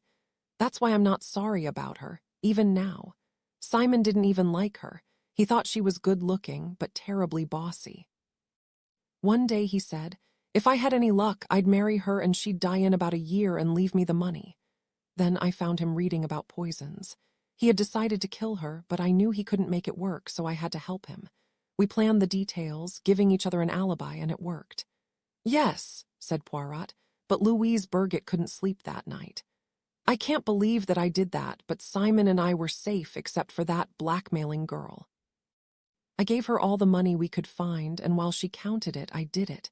It was horribly, horribly easy, but even then we weren't safe. Mrs. Otterbourne had seen me, but that time I had to act extremely quickly. It was almost exciting. She stopped talking for a moment. Don't worry about me, Monsieur Poirot. If we had won, I'd have been very happy and enjoyed things without regrets. Poirot got up. Jacqueline rose too. She said with a sudden smile, Do you remember when I said I must follow my star? You warned me that it might be a false star. He went out to the deck with her laughter ringing in his ears. It was early dawn when they came into Schuyler. Poirot whispered to himself, Quel pays sauvage. Race stood beside him. Richetti will be taken to shore first. Then the medical people will come for Doyle. He deserves to be hanged, but I feel a bit sorry for the girl. Poirot shook his head. People say love excuses everything, but it is dangerous to love as she loved Simon Doyle. It is what I said when one saw her first. She cares too much, that little one. As Cornelia Robson joined them on the deck, Miss Van Schuyler moved slowly towards them, shouting, Cornelia, why aren't you helping me? I want to go directly home. Cornelia took a deep breath. I'm not going home, cousin, I'm going to get married. So you're being sensible at last, said the old lady. Yes, but I'm not going to marry Ferguson, I'm going to marry Dr. Bessner. He's kind and knows a lot. I've always been interested in sick people and their problems, and I shall have a wonderful life with him. The boat landed, and after Richetti had been marched off, Simon Doyle was carried along the deck. Jacqueline De Bellefort followed behind with a guard at her side. Hello, Simon, she said. Simon's face brightened for a moment. I lost my head and admitted everything, Jackie. Sorry. It's all right, Simon. A fool's game and we lost, that's all. She bent down to tie her shoe, and when she stood up again, she had something in her hand. There was a sharp pop. Simon Doyle shook once and then lay still. Jacqueline stood for a minute, pistol in hand, and gave Poirot a quick smile. Then she turned the little gun against her heart and fired. She fell to the floor beside Simon Doyle. Where did she get that pistol? Shouted Race. Poirot felt a hand on his arm. You knew, Mrs. Allerton said. I realized that she had a pair of pistols when one was found in Rosalie Otterbourne's handbag. Jacqueline put it there when we announced our search. Later, she went to Rosalie's cabin for a chat and got it back. Mrs. Allerton said, You wanted her to take that way out. Yes, admitted Poirot, but she would not take it alone, and so Simon Doyle has died an easier death than he deserved. Love can be a very frightening thing. That is why most great love stories are tragedies, said Poirot. Mrs. Allerton looked at her son and Rosalie Otterbourne, who were standing together in the sunlight.